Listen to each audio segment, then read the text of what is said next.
noise. It sounded like a fucking I just got red carded at a soccer game. Freaking raised the hairs on the back of my neck. Yeah, that was loud. Good lord. I mean, I enjoyed the spirit. Sorry, Dan. So I wasn't trying to kill your vibe. Because the IP's dead. Like, everything is allegedly AI and stolen from other people's shit. And there's no faith going on with Paradox. Paradox killed off Chronicles. Renegade is running Old World to the ground. And there is nothing to look forward to in terms of shit being made. But we have a fandom all the same, and it's here. Because we cared about it, and that's what matters. Because we're still doing shit that's just for us. We're still running games in here. We're still doing ideas. We're coming up with new concepts and new ideas. And that's what I've been saying that World Darkness has needed to be for a while. It's just grassroots. We got with our own shit from this point forward. And that's what we gotta do.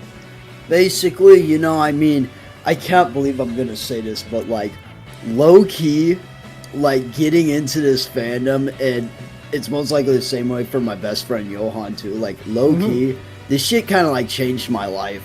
Like, low-key. And I could be an asshole, but That's I very like sad. and I used to like try to pop up everybody as well. Like, fucking Eden got a job over here. Greed got a job. Everybody, I try saying that if you try to go in the right direction, do what you gotta do. Because I don't want this to just be parasocial where you are just my minions. No, you know where you stand with me whenever it comes to me talking to you. We're here because we're all here for the same reason. It's because we love the game. And we can't love a game in which you have to work together and solve problems and fight for Mother Gaia if you do not like the person next to you. And that's why we're glad that you're all here with us. We're all here to help monitor Johnny's sanity because he can't do it alone. That's entirely true, 100% without a doubt. I like Johnny. I actually like Johnny. We do You're like a dick, him, but I yes, love you. We're here for that reason, particularly. I mean, if you weren't here, then I would be the one writing the fucking bunny up shit. Yes. but here we are. So thank you, Victor and Archie. You weren't scheduled for this episode, but if you want to stick around, then fuck it. But okay. We're here to have fun. I can stick around for a while. This is a book that's kind of sparse on content, so let's just go and do like the full party format that we do whenever we have a book that's kind of bad. We run our mouths and we say funny shit like Dice Scum, right? Yeah. Correct. Well, yeah. This is more of like a joke episode because a lot of stuff we're going over in changing ways. This is pretty poor of a book, in all honesty. You guys have asked me multiple times, what do I have against W20? You have asked me this multiple times where I swear to you, first, second, and revised are what I swear by, and I will never get off of that. That there was a clear vision for where the story was going in first edition, that got muddied in second, and then went off the rails in revised. But the fact that it went anywhere at all, even though we had massive staff changes, even though nobody at White Wolf talked with each other about this book, it was still good. And that's the reason why we made this channel, because I got sick of seeing people try to turn this game into something it wasn't, and I had to say something. And then Kyle said, well, let's say it together. And then we brought Ryan on for the early bets as well. And Booty was more important than food. Weren't you getting on 3HP about playing that? Weren't you getting on 3HP about that last night? 3HP is awesome. He's super nice and friendly to everyone. Like, that is he true. fucking chill as shit, bro. He's also contributed many of the city maps for this show, especially the live plays. He supplied the Chattanooga, or not the Chattanooga, but the Charlotte map for Ridge Coast Appalachia, as well as the map for Miami by Night, which, thank you very much, 3HB. But looking at W20, it's not fucking fair when it comes to the 20th anniversary projects. You look at the credits for what people did on V20, and it's a lot of people that came in who used to be White Wolf writers, who had experience with this game, got involved with the fandom back in the 90s and 2000s, and had a background in Vampire. But then you go into Werewolf, and it feels like this is a group of people that just came out of the woods with no true experience in what they were doing with this project, and it shows. It just really shows because Kyle, you notice that with the revised books, with all the books that we did beforehand on this channel, that there would be around 1 or 2, maybe 5 writers at most with a project, and the 5 writers thing that was seldom. Yeah, that is something we've noticed in the past, and in this book, there is 1, 2, 3, 4, 7. 5, 6, 7 writers in And total. you know the whole expression, too many cooks spoil the broth? That is certainly what I was Yes, feeling. my 'Cause- exact thoughts. yeah. The same with songs, to be honest. You put too many writers on a song, it tends to be pretty bad. No. I don't want to be like Mysterious Mr. Enter and like just blame the writer, but you don't leave me with many options because considering that a lot of these books are writer driven. And why do I say that? Well, it's because constantly the story has been True Secrets of the Black Hand and the Tamahe Raw plot was made by a rogue writer. So because a lot of the shit that's bad in these books come directly from writers, I'm left with no other option but to blame U7. And the first one is the biggest smoking gun and as to why this book is infamous. It's pretty poor. David Hill, before transitioning to Olivia Hill, wrote this book. Oh yeah, the controversy. Oh boy, here we go again. The magnum opus. So did I Did did the not trans- hear this. so they wrote this before they transitioned. Yeah, this was pre-transition, so we're like, you want to talk about dead naming? Like, no, you're credited in this book as David Hill. In order to show if you're a professional portfolio, you have to draw reference to this book. You're Olivia Hill now, so don't get on me for that shit because that's not what I'm doing.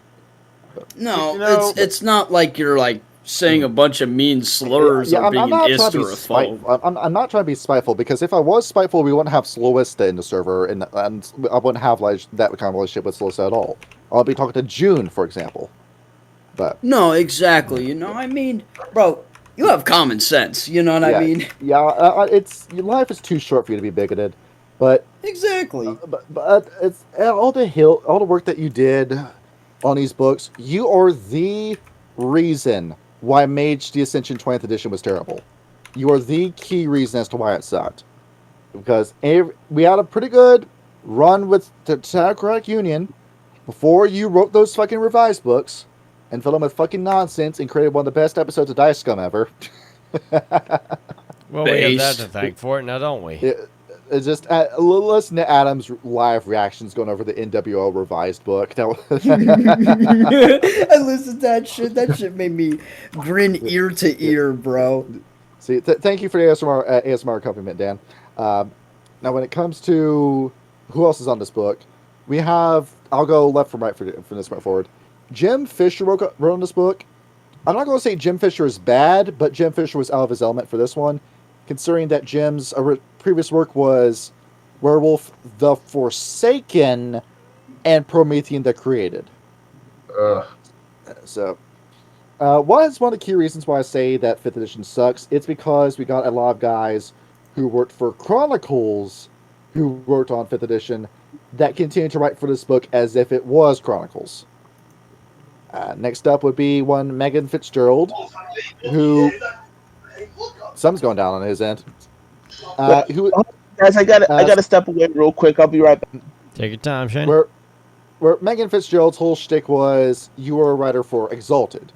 Along with that, you wrote from Promethean the Created, basically every fucking book for Promethean the Created. So, once again, another Chronicles of Darkness writer, out of your element. Donnie, you're out of your element. Shut the fuck up, Donnie. You're right. Werewolf 20th edition. So, Kyle, you worked for Jimmy John's once upon a time. Yes, a very, very long time ago. So, if I told you while you were working at Jimmy John's, can you prepare a steak for me in dressing? Sir, this How is would a you- sandwich restaurant. That's exactly what I mean. You are a writer for a sandwich restaurant, and yet you're working at a steakhouse. But So this is a Wendy's. Exactly. It is a- That's what we're here with. we get Understandable. Have a great day. We get a There's a little message in my better- cereal. It says, "Ooh." See that those are Cheerios. Ah, you dumbass. Jacob Klunder's next, where you did write for Dark Ages Vampire, but then what's the next credit? Vampire the Requiem, and oh, We'll get to that at some point. if you fucking Chronicles of Darkness, I like how you call it the Requiem instead of the Requiem. the La Requiem. Vampire Requiem. The Requiem has arrived. Requiem. See, fucking. Does Rebecca Schoen even? No, Rebecca Schoen doesn't even have a credit page, so I'm left to assume this is Rebecca's first and only book in World of Darkness. So that shows. Next up is Holden Shearer, where, once again, you got your start in 2009 with fucking Exalted, and then you wrote for only Exalted, and then started working on Werewolf the Apocalypse, with Changing Ways being your first book that you wrote for this. And then the last guy we got is Travis Stout. We're going into his portfolio as to what he's done. Is he stout? It is, say it with me, another Chronicles of Darkness writer, and this project being Changeling the Lost is what you worked on. So we bring in 7 people who have no experience with Werewolf whatsoever. Writing this book. Except in terms of writing it. And this is your Fairbreeds book, everybody, for W20. So, Great to hear. yes, if you want to know why I say this book fucking sucks, that is my evidence as to why it's terrible. You also want to go into these pages of contents, you start looking at this shit. How fucking massive these books got with W20. Yeah, I get what the original. will say though, that is the one thing I noticed while reading it, and I could barely get through it just because of how fucking dense this book is. Because we didn't know how many books we were going to get with W20, so we had to get as much content out as possible as soon as possible. That is precisely what it felt like. It just felt like a jam-packed book, which ostensibly seemed like a good thing, but like the longer you get into it, the more it's like, this is just too much. Because that's the reason why W20's first guide was 500 plus pages long. That's a massive book. Jesus. The key reason why it took me so long to get into D&D was because of just how thick the player's handbook was. 300 pages of writing, especially if I want to get into spellcasting. That's it. And that's the thing. Yeah, you're a guy who knows about Fatal, which goes even longer. But 500 pages for somebody who's just getting into Werewolf, and it's all surface level information. It's not even lore going into it.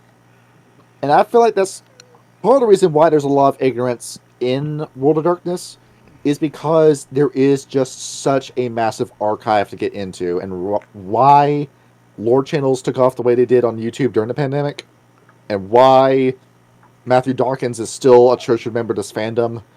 And it's because it's just a lot of stuff for a guy who's brand new to this to get into. And the reason why Vampire is still going to be accessible, because Vampire does have a lot of lore. Yes, it does have a lot of lore, but you can still just be a vampire in a city, and then that's all you really have to worry about.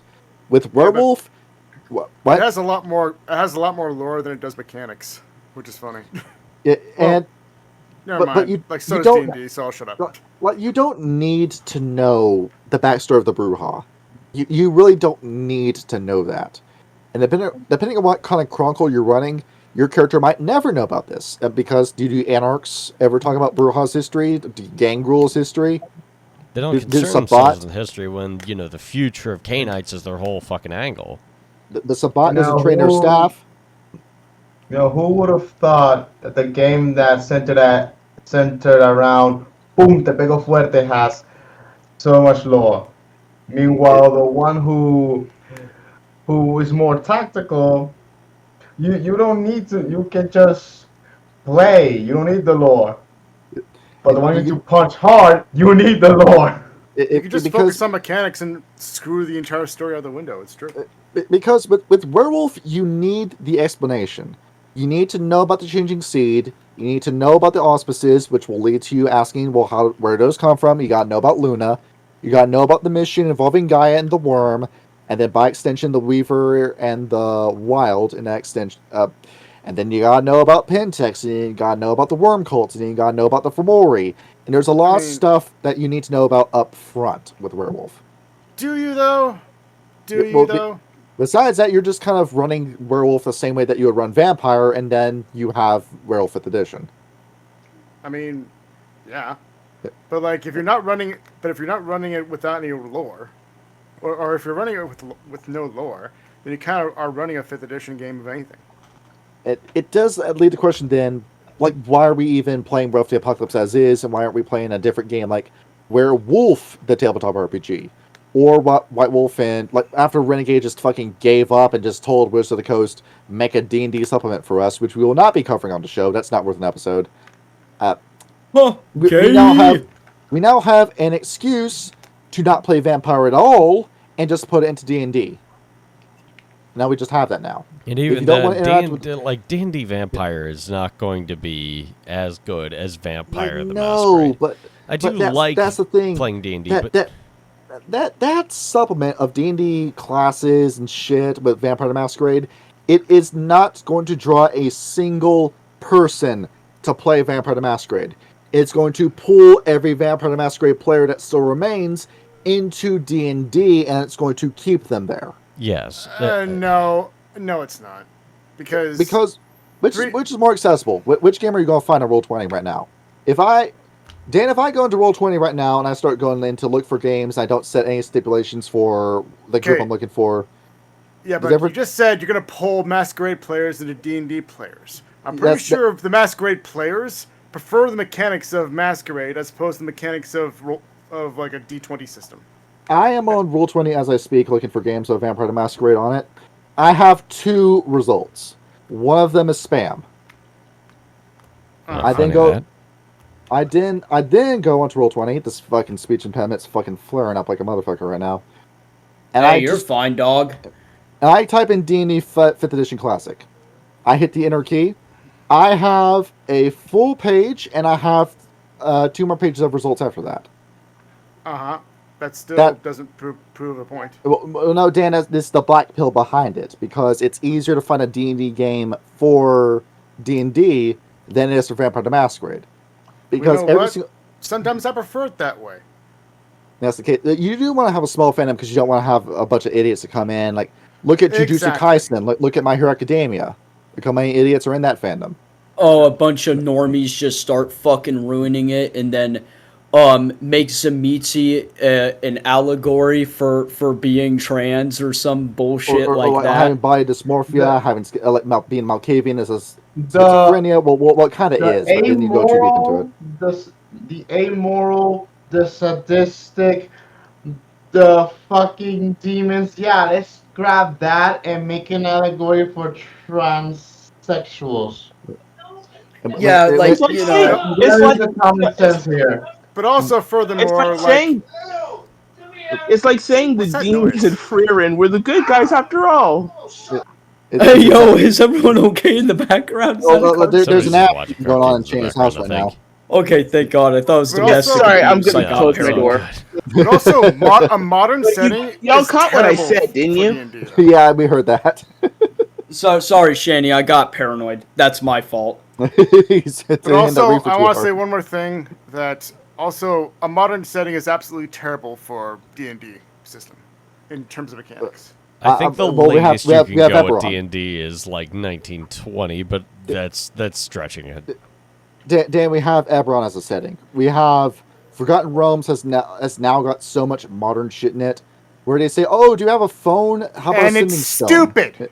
That's if what I I mean. shoot you with the gun, I'm not going to be doing it 50 times in order to drop you. You see how many guns are in D&D now. You see how many modern day stand-ins are in D&D now. It makes no sense. It makes no sense to have like 100,000 hit points. You have Journeys to the Radiant Citadel talking about eating kimchi tacos at a tavern. And that's in the new books. D&D is now made for gay Portland baristas. I'm telling you. Well, it's even worse than that, because D&D has just become a same. It has just become a same-sex relationship meetup. And now, is that an issue with it being same-sex? No, because look who's saying it. You're gay. You're gay. Okay, I'm not gonna say. But that's not why I went to play D&D. If I wanted a fucking boyfriend, I just go to a fucking leather bar. That's all I do. Ruined everything. Yeah, I'm not here for D&D for this shit. I'm playing D&D because I want a high fantasy world, and then when you keep referencing and bringing up modern shit, it pulls me out. But that's D&D now. The D&D players are now just perfectly okay with doing this. It's all they want to fucking do with it, and then they decide we're going to bring Vampire the Masquerade into it because fuck it, D&D has no identity, and it hasn't had an identity since 2014. Which is It's tragic about it, but eventually, like, we'll have to bring it back at some point. I'm going to be honest, I'm going to make a very, very odd prediction. Has anybody noticed that, since around about 2023 or 24, that hardcore punk has been getting a lot of traction? Particularly on the Jimmy Kimmel show, in which Knocked Loose has gotten on there and played one of their most recent biggest hits on national TV. Mm-hmm. And also, have you noticed that Music is hip-hop a has sort of been bunch of melding back hypocritical into bullshit. hardcore? And that people are really, really disenfranchised with the ghouls of political ills nowadays. I feel Apparently, like Vampire some just people are might be blaming- the perfect outlet to that. Well, maybe, but Maybe. It's a prediction, but I feel like, given how much fantasy had come back within the past 10 years, and how things travel in cycles the way they do, especially on the sort of decade nostalgia that occurs. And remind me, Vampire and Werewolf were both stories of the 90s and early 2000s, correct? Oh, this is the biggest period piece in tabletop RPGs. Exactly. Based. And where are we is- at right now? Every 20 years, nostalgia comes back. And every 20 years, something will come and something will appear and tell the people what they are feeling is entirely valid. And here is a way that you can express it. We said This is- before that Vampire is what? A political horror? We said that Werewolf the Apocalypse is doom metal? Doesn't And- it and feel makes like it- we're a little bit doomed right now? And Mage the Ascension is all about escape. Exactly. Now, when it comes to the book itself, getting into the actual mechanics, now we begin on page 11 of this shit, re-explaining what the lupus and the metis is, where... Now, this I'll have an issue with, because how many of you know about Ways of the Wolf? Before we did the episode on it, how many of you knew that book existed? I did not. I think I have Very a copy briefly. of it. Or, well, not a copy, but I did read it. it's a Even book about, before I saw your it's a video book about it. lupus breed, right? Yes. Yeah. And how accessible is that to a modern day audience? Because you do, there is draft RPG, but a lot, let's be honest, piracy happens all the fucking time in the tabletop RPGs. Nobody wants to spend money on this shit. So it's more. I have to say- so it's more accessible, is what you're saying. Kind of, sort of. It's hard to find on Scribd. It's not PDF Coffee or any flip. I checked. I think it's more accessible. It's just you need to know about it. I That got my exists. copies It from exists, that PDF is. Coffee. Well, thank you for self-reporting, Shanny. Well, I'm not afraid. I'm The nobody. FBI is gonna just fucking kick your door in for that copy of Werewolf. These RPG yep, we writers got 'em. living lives of slightly less luxury. Well, Oh, they don't know no. where I live. And I have to say, the picture on page 20, not 20, the page 10 is really, really cool. I really like We're in that. Teddy Feaser's DMs right now getting your docs. So I'm looking on eBay Good for luck. this werewolf book, Ways of the Wolf. I Yeah. see the actual copy itself, and I see like this. What is this? This Werewolf Chronicles Volume 2. Chase that deer. Yeah, Ways of the Wolf and Monkey Wrench Pentex. Okay. Now, next question. How many of you knew that Guardians of the Cairn was the Metis book? Oops. I have a copy of that too, so yeah. But did you know that was the Metis book going into it? No, I did not. Because you would expect the book to be just labeled as like Metis or something. But then But that no, would be go- offensive. But no, you looked at the Guardians of the Cairn book and you thought, well, this is about Cairns. It's like Cairns Places of Power Part 2. And then you don't ever fucking learn about the Metis breed. You'll never find out about that. I mean, and- we already know what it is. It's just the details of it. And Dan, it's not the Mati because you're doing the Latin pronunciation of Metis, which means mixed. I'm not the one that says Mati. I say Metis. No, you say wait, or was it Adam who said Mati? It's Adam No, that says Mati. not me. that was Michael who said Mati in the server. Metis. It wasn't Yeah. me, is what I'm saying. But going into it, it brings up saying if you don't want to track down a copy of Guardians of the Cairn, if you don't want to track down Ways of the Wolf, here's a brief explanation of what the lupus and menace are in this book. Where we've already done episodes on both those guys, we don't really need to go into it, but it says, as a lupus, you get enhanced physique as a werewolf. You get more resilience. You're able to take the cold and the heat better. The only thing that can really kill you being silver, fire, and spiritual weapons. As a guru lupus, it's gone through you through a loop that you go from an animal that has what I feel like a 10-year long lifespan to someone that has 100 years of lifespan. Yep. Yeah. All through the power of Mother Gaia. Praise be unto her. That's something I don't see in these games, like a lupus werewolf who's a mayfly, and who's seen all of his other friends die and he's still alive. I mean, that would be neat, but then again, the book does later mention that very, very few werewolves live up until their 50s or 60s, just because of the lives that they are commanded to lead. And there's also a thing about here, like wolf woman, female guru experience the same monthly menstrual cycle as any human woman. You menstruate as a wolf. These are the kind of like things that you could tell a furry written this shit down. Why is this in the book? Nobody asked about this. Nobody stopped the game of werewolf to ask. Johnny, the problem is that You can skip the page that talks about nodding as well. Yeah. Oh God! Oh, Jesus. I'm telling you, a fucking furry made this Johnny, shit. the problem is that you briefly talked about this in the Metis book, and I was like, "Why are we talking We talked about the this? werewolf penis. I said that yes, the werewolf would have a penis in the cross form. That's something that they would have. I suppose. He's Yeah. pulling his cock out. Yeah. There is a fucking thing. Both Freak Legion brings up how you can use your penis as a weapon if you're Fomori, which the Black Spiral Dancers do, and then there is a Metis deformity that makes you a hermaphrodite in the cross form. Hey, let's not be sexist here. Females can also use their tits as a weapon in werewolf form. If they were big enough, yes. It's like the Well, they could shoot what was the fembots like from no Austin acid or Powers? something. What were they called? Getting crushed by werewolf breasts. I don't know. That sounds like a good way to go. Yeah, I agree. I do prefer girls of that caliber. Bro, would that would just be like two giant fuzzy coconuts like slamming at you, right? It would be the best, the best and last orgasm of your life. Snoo snoo. Together. And here you were complaining about furries earlier.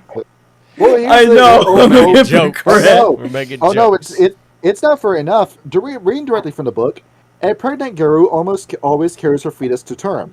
Her body rejects chemical means of terminating the pregnancy, and while hominids can undergo physical abortion due to like a regeneration in breed form, not shape-shifting in the face of such stress and pain is very difficult.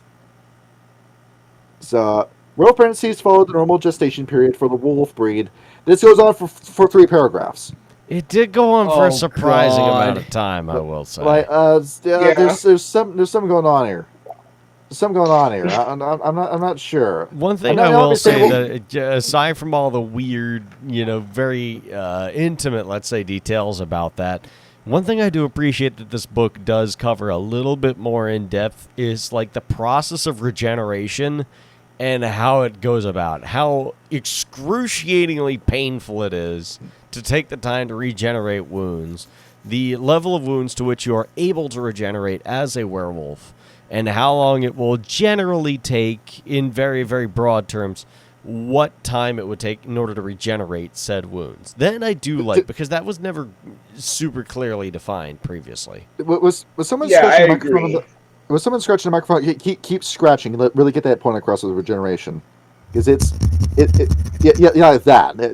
what you're feeling at all times as you're regenerating. You got your dead skin peeling away. You got new skin going right underneath that. Have you ever had a sunburn? Yeah. And it's how itchy the sunburn can get.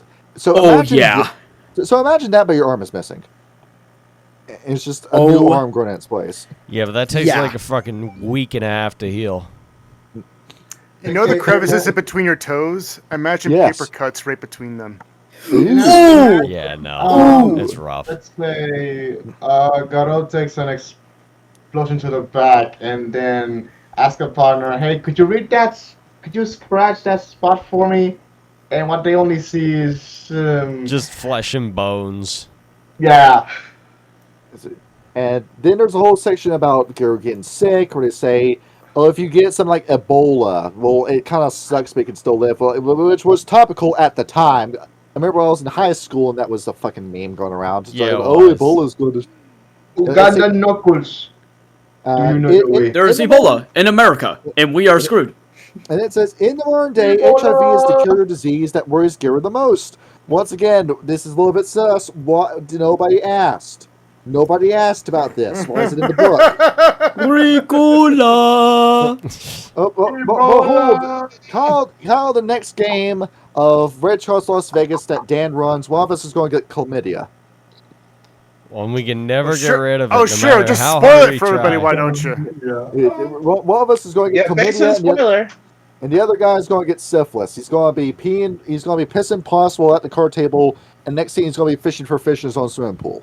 Yeah, I it's mean, just it is gonna Vegas. be just. What happens in Vegas stays in Vegas. Why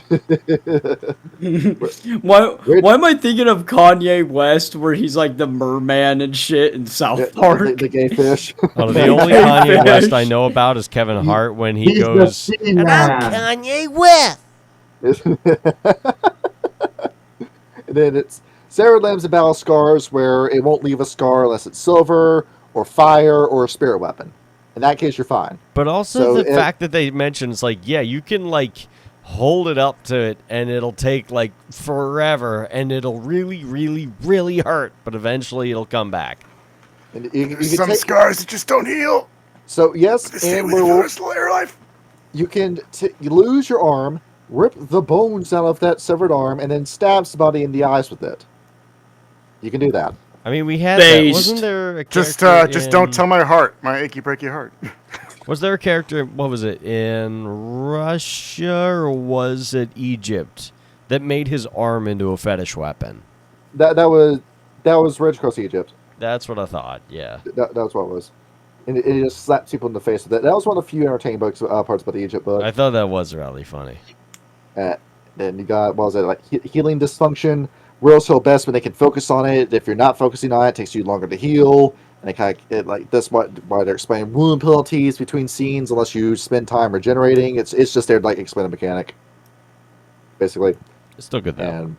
And then it goes through the 5 forms, where this is not really new information to anybody. We all know about this. Yes. We all know what these 5 forms are.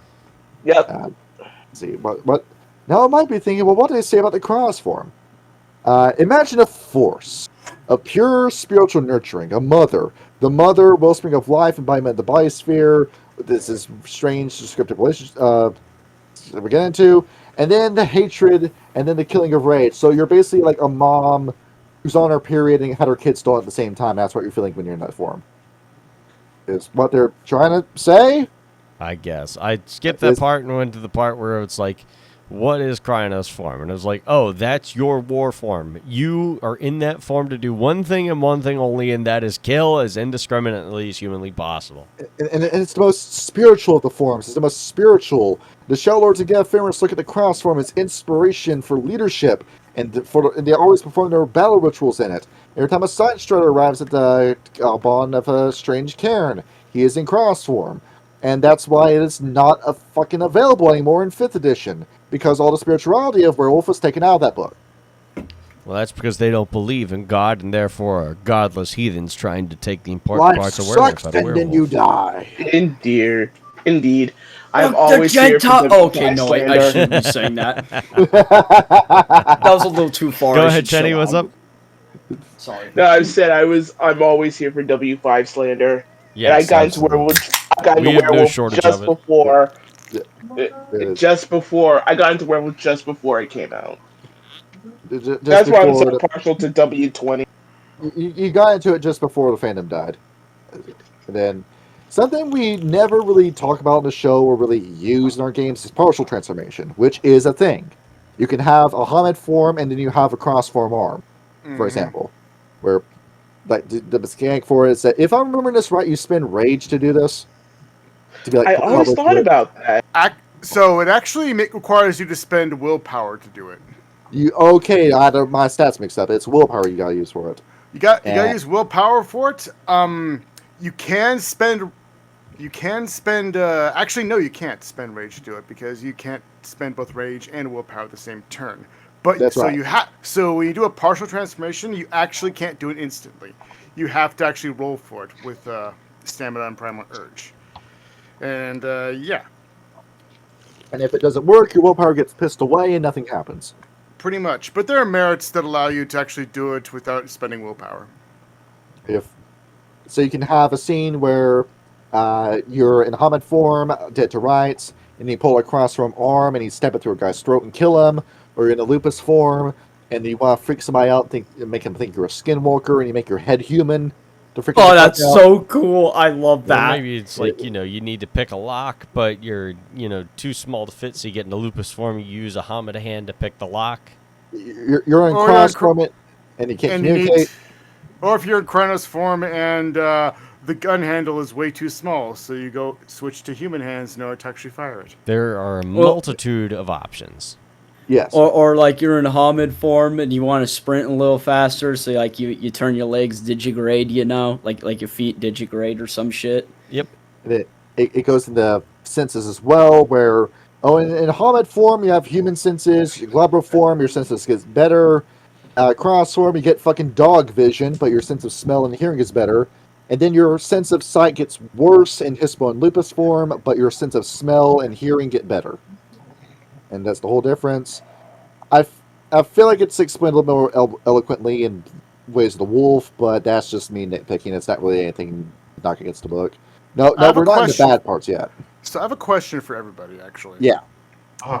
Now, I'm no dentist, but if I were to partially transform my teeth into wolf teeth, would that aid in chewing a steak? Sure, but will I would say get? yeah. But will I get more shit in between my teeth that I have to floss out, or would there be less? But you don't have any molars or incisors in that form. You just have canines, so you can only cut the steak with your teeth. And that's all you can do. You can tear it, but you can't chew it. Because you see when a dog chews, they have their head down and they're like letting the food drop out of their mouth, and then they catch it with their teeth. Well, if you just concentrate hard enough, you can actually choose which teeth you want to be incisors and which ones you don't. If you think about it. I know cats do the same thing when they chew, especially grass. It's why Rose is on the all liquid diet. The only thing she eats is liquids. She don't like chewing. I love that kitty. She's so cute. These are questions to ask a Lupus. Hey, Lupus, is it easier to chew steak when you're a human or as a canine? Which one is more enjoyable? It's also the question of something that got brought up in Ways of the Wolf. Say you're having to survive remotely, and you're saying, "Oh, I'm in a Hamid form, and all I have is raw meat, and I can't eat it because I have no fire." Well, how about you just shift into Lupus form and just eat the raw meat? Well, I mean, you can actually eat steak raw, so I mean, You could do that. You could be like the Liver King, where you lose your mind and you go to Austin, Texas, and threaten to kill Joe Rogan with Joe Rogan's face printed on a knife, and then you get arrested for it. Yeah, basically. And it's from eating raw meat all the time. Only it's because, the guy didn't actually eat raw meat, was just penning steroids the whole time. Exactly. I feel so bad for his family, man. I did touch it. I lied. I feel so bad for his family. that they have to be related to the Liver King. That's why you feel bad for them. I Yeah, feel bad basically, for I the agree. victims. Yeah, his antic. Shanny, if you're related to the Liver King, would you invite him for Thanksgiving? No. If you were a parent, probably not. If you were a distant relative, like an uncle or cousin, absolutely not. So the answer is no and no. That turkey would have to be raw anyway, right? Definitely would have been.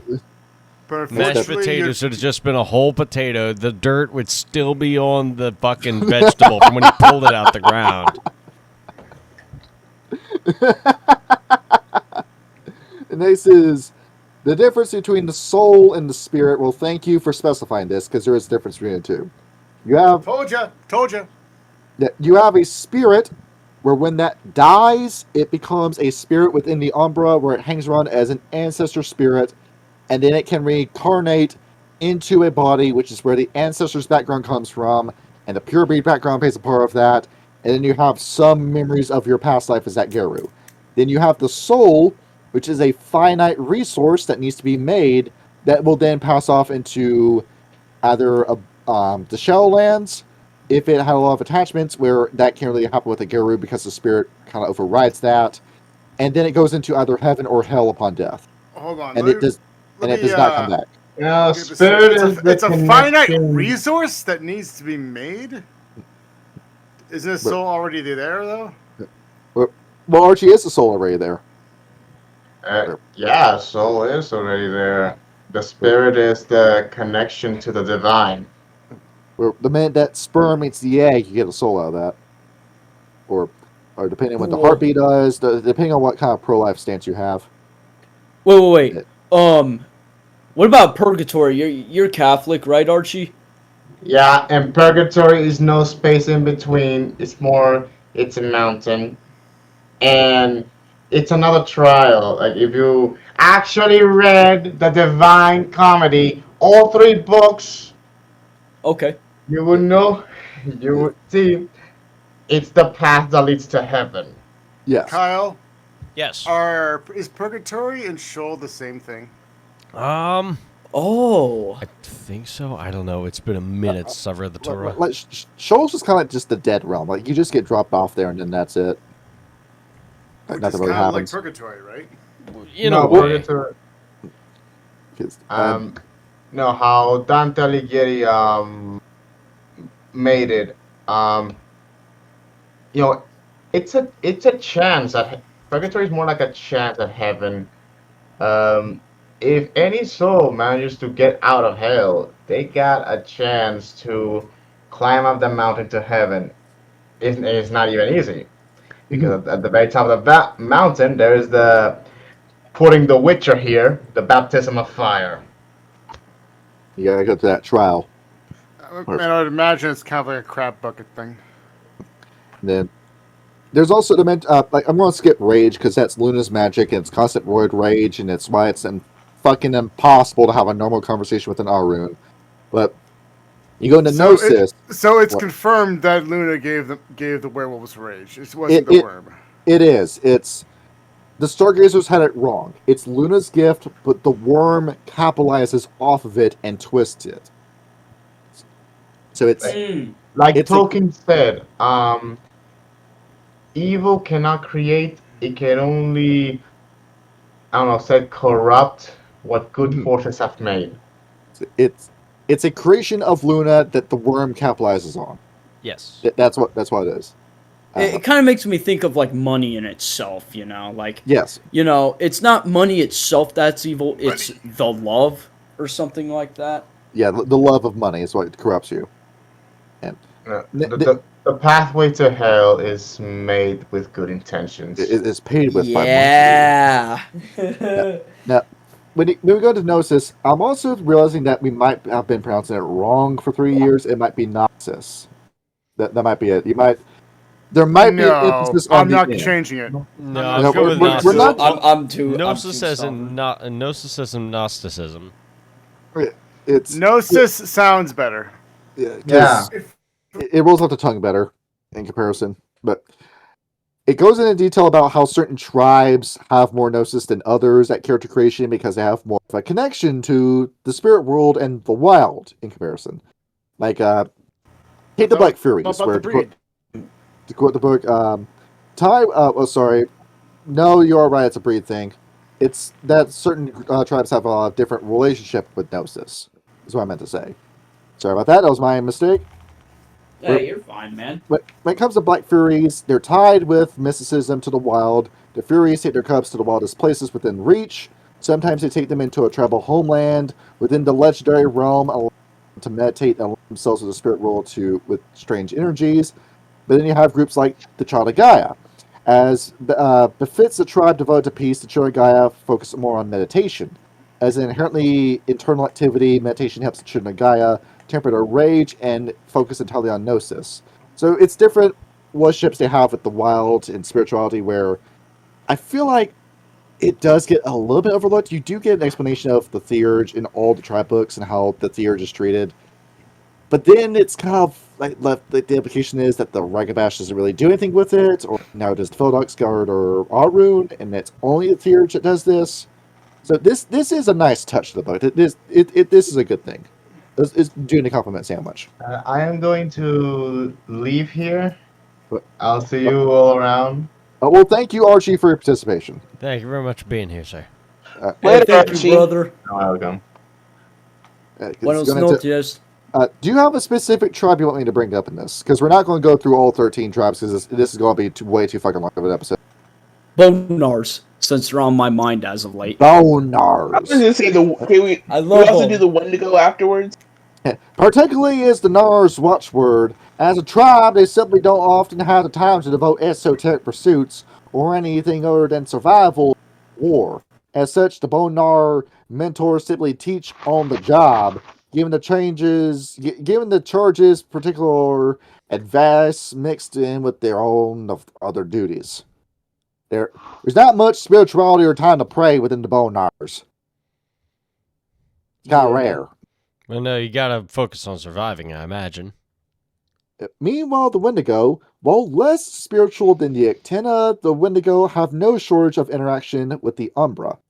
Still, the tribe's practices and typical bloody and brutal affairs, and their instruction is no exception. Students may spend long hours naked in a blizzard, or enduring painful purification processes to learn the rudiments of harnessing Gnosis.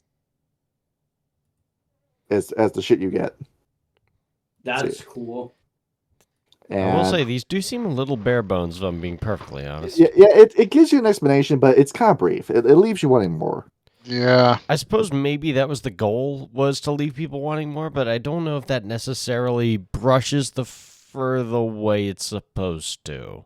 Given that W20 never had any tribe books. Yes, particularly that. I mean, maybe the idea was to get people to try and buy the old, like, second edition books, but it doesn't quite leave enough in the mouth to make a full fucking game one, to get a full flavor of. And I feel like that's part of the issue with this. It's like, it does go through a good bit of information RP-wise and maybe a little bit lore-wise, but it doesn't give you enough to want to run a werewolf game. It seems more like just a regular werewolf compendium.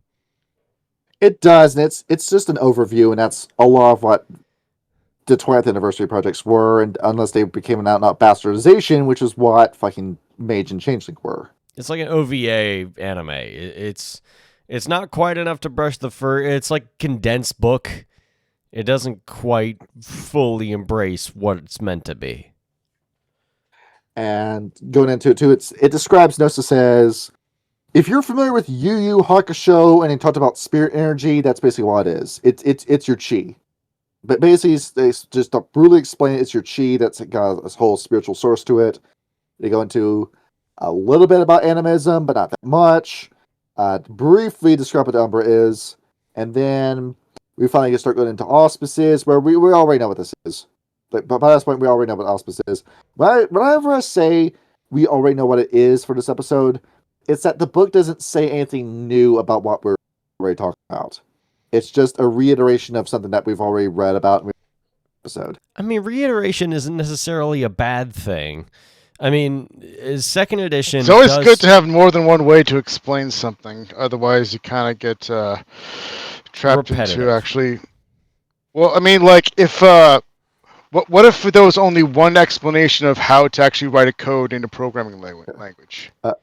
You wouldn't be able to actually apply what you know from that into something completely new. Kyle turned Dan's volume Yeah, down by I already 50%. got him. I was on top of it. Okay. Yeah. Sorry, I switched to my portable mic. Oh, okay.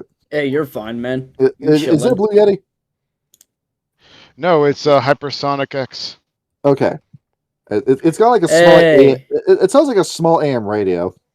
It's not boonies or anything like that, but it's got that kind of like radio sound to it. I kind of like it It's quiet. aesthetic wise. I kind of like it. He's out in the woods looking for more Garo. Tim, they have your wife, but I'm not married. There's a future wife. Next up is Chapter 2, Born a Warrior. The first thing it says that you're born in sin. It's that you fucking suck. You got rage inside of you. No, that's not what it says at all. It's just I don't even know what the fuck they're trying to say in this. It's like a guy who's a glass worker writing to his cousin, and we got a guy here, Peter, law speaker. He let me live in the university, and we went to Africa. And there's some stuff I want to tell you about. And I was in Germany before Africa, and when I finally managed to contact my tribe in Lagos. And then it's just a bunch of gish galap that doesn't really explain what the fuck we're doing this framing device for, and then the letter doesn't go anywhere. And then we go into another letter that doesn't go. And it feels like someone else wrote this chapter. That's most certainly what, and again, it goes back to one of the greatest pitfalls of all the werewolf books is that all these writers didn't really talk to each other all that much, now did they? It just, we're going off. And then we start talking about fucking pregnant wolves again. Like we go on to page 51. I've never seen a pregnant werewolf. The powerful immune system, incredible stamina, and all-around health of werewolves, especially their virtual immunity to disease and infection, means that pregnancy trouble is very rare. Why do you keep bringing this up? I think somebody... Dude, this is someone's poorly disguised They start fetish. talking about a werewolf C-section and on this page, and this entire page is dedicated to this story. Oh god, this was one of the main controversies of this book and what pissed people off, if I remember correctly. It is like what this something that this book keeps doing, it keeps going to sex. It keeps going to sex and pregnancy, specifically pregnant women. I swear to God, this is just a Freudian experiment. It keeps bringing it up at random portions where it's completely inappropriate to what we're talking about. Dude, I'm thinking a lot about pregnancy lately. Aunt Masa, she got pregnant once, yes? Fuck, dude. That's the God damn it. It's kind of similar. It's kind of similar to how like those nature like narrators and documentaries, they have to talk about the penis of that animal. Shanny, what were you saying? No, I was trying to say like this book keeps talking about sex. That's definitely the case with Peter Law Speaker. I'm looking at it right now. Like, he gets all pedantic about. Oh well, technically. Hey, Dan, I realize your name's Peter. Hey, Lois. Hey, shut the fuck up, other Peter. You bitch-ass motherfucker. I'm the real Peter.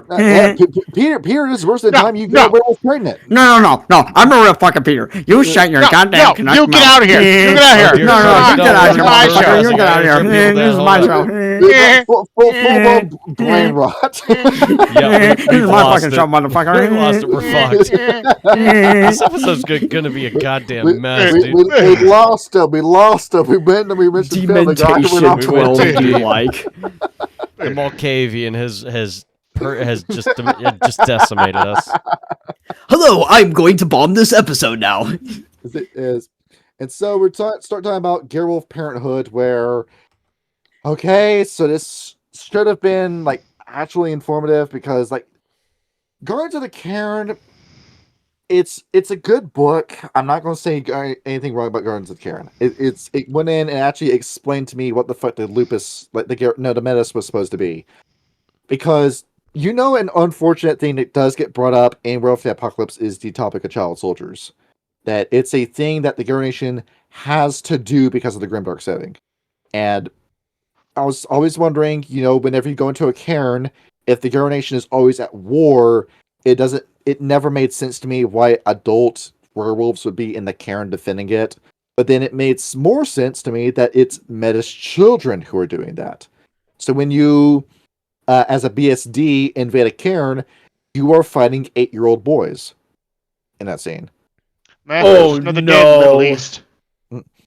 And that's the unfortunate implication that you go into with some. It's grim, it's dark, it's bleak, and as a guy who really does like Warhammer Fantasy in 4K, it's the exact kind of tone I'm looking for. Exactly, you just read my mind, bro. When you talk about Garo parenting, I thought you were going to go into details about never spank your kids, but if they're Garo kids, spank your Garo kids. They kind of have to be, otherwise, what else are you going to do? They're literally as powerful as, like, a full-grown man. Always spank your Guru kids, everybody. And If you had to abuse the fuck out of them, throw a whiskey bottle at them from across the room and tell them that they're going to beat them like their whore mother. Always lie to your children. Where I thought this was going to go is that, like, it was your explanation of what like having a baby menace was supposed to be, because we didn't really get an idea of what a Guru nursery would look like in Guardians of the Cairn. that was really brought up. That's interesting. Because after all, we did engage with that question during Rage Coast Appalachia, because Inns the Road was pregnant for that campaign. And part of the bitchiness stemmed from it. So. I'm imagining the nursery is probably like a dog house with like a chew toy. Yeah, basically. That's exactly what I was thinking. You have all these bonars in Minneapolis teaming up with Somalians to get their Guru nurseries made. That would actually be really funny. As you defraud the state and you get all these massive tax breaks and you raise up the Guru kids right underneath Appendix's nose. And they'll never know. Exactly. They're killing the dogs. They're eating the cats. They're feeding the pets to the Guru. Basically, I know I made my character like Duncan Mackay, who's like a Fiona Metis, and I always imagined like he was like stuck in a rusty cage throughout most of his time as a little puppy until he got too big and ripped it out. Yeah, that makes the most sense. Well, I think you gotta break y'all. You gotta break that rusty cage. Oh, damn. So, now imagine this, Wandering Hawk. You come home from your day as a Guru.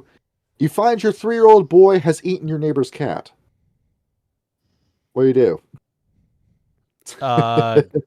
Well, first, fucking scold the shit out of him, and then, take him over to the neighbor, ask the neighbor, have him confess to the neighbor what he's done, and then ask the neighbor, would you like him to work for you to get you a new cat? And, go from there, I suppose. Because that's where I thought we were going with this section, where it's going to go into detail about raising a toddler that has the brain of a pit bull. That's where we're going into this. And we kind of get it. They're saying for like the first 6 to 8 years of Menace's life, they cannot enter human society, period, until they go through like the other half of the first change. Because like, you technically did first change when you were born in the cross form, but you can't really change out of that form until you're 6 or 8 years old. So you're stuck like having to be raised by a den mother or father. Usually when it comes to Menace, if you're left alive, you're not even raised by your parent, your biological parent. It's a dedicated like father or mother figure in the cairn who raises you. And that's good. Which are kinfolk, which really throws me off, because as protective as a lot of the tribes are of their kinfolk, I don't know why they would put them at risk like that. Somebody's got to do it. How many Gefemers nannies do you think they've gone through? Probably an innumerable amount. They've got a mass grave somewhere in Norway for them. They have an interesting definition of nanny, though. Hello there. I'm your nanny. Shut up! Oh God, I'm thinking. Yeah. I'm thinking about. What's that? You killed your neighbor's cat? Do you deserve it? All right then. I'm imagining like. Oh God, there was a messed up scene from Flapjack where it's like a really buff guy with a woman's voice, and then there's like a little girl with a man's voice, and then the little girl with the man's voice is all like, "Come along, Baxter," and then it's just a dog meowing. That's your. I'm imagining that. Yeah, some shit like that. And they're saying that for the most part, a Menace can't really talk or like have any sort of interaction with you until they're 3 years old, and it's all of your anti-nihilist fears in one. Because imagine just how annoying that temper tantrum is going. I swear. It can't talk. And it can't sing. All it can do is express by the way he walks.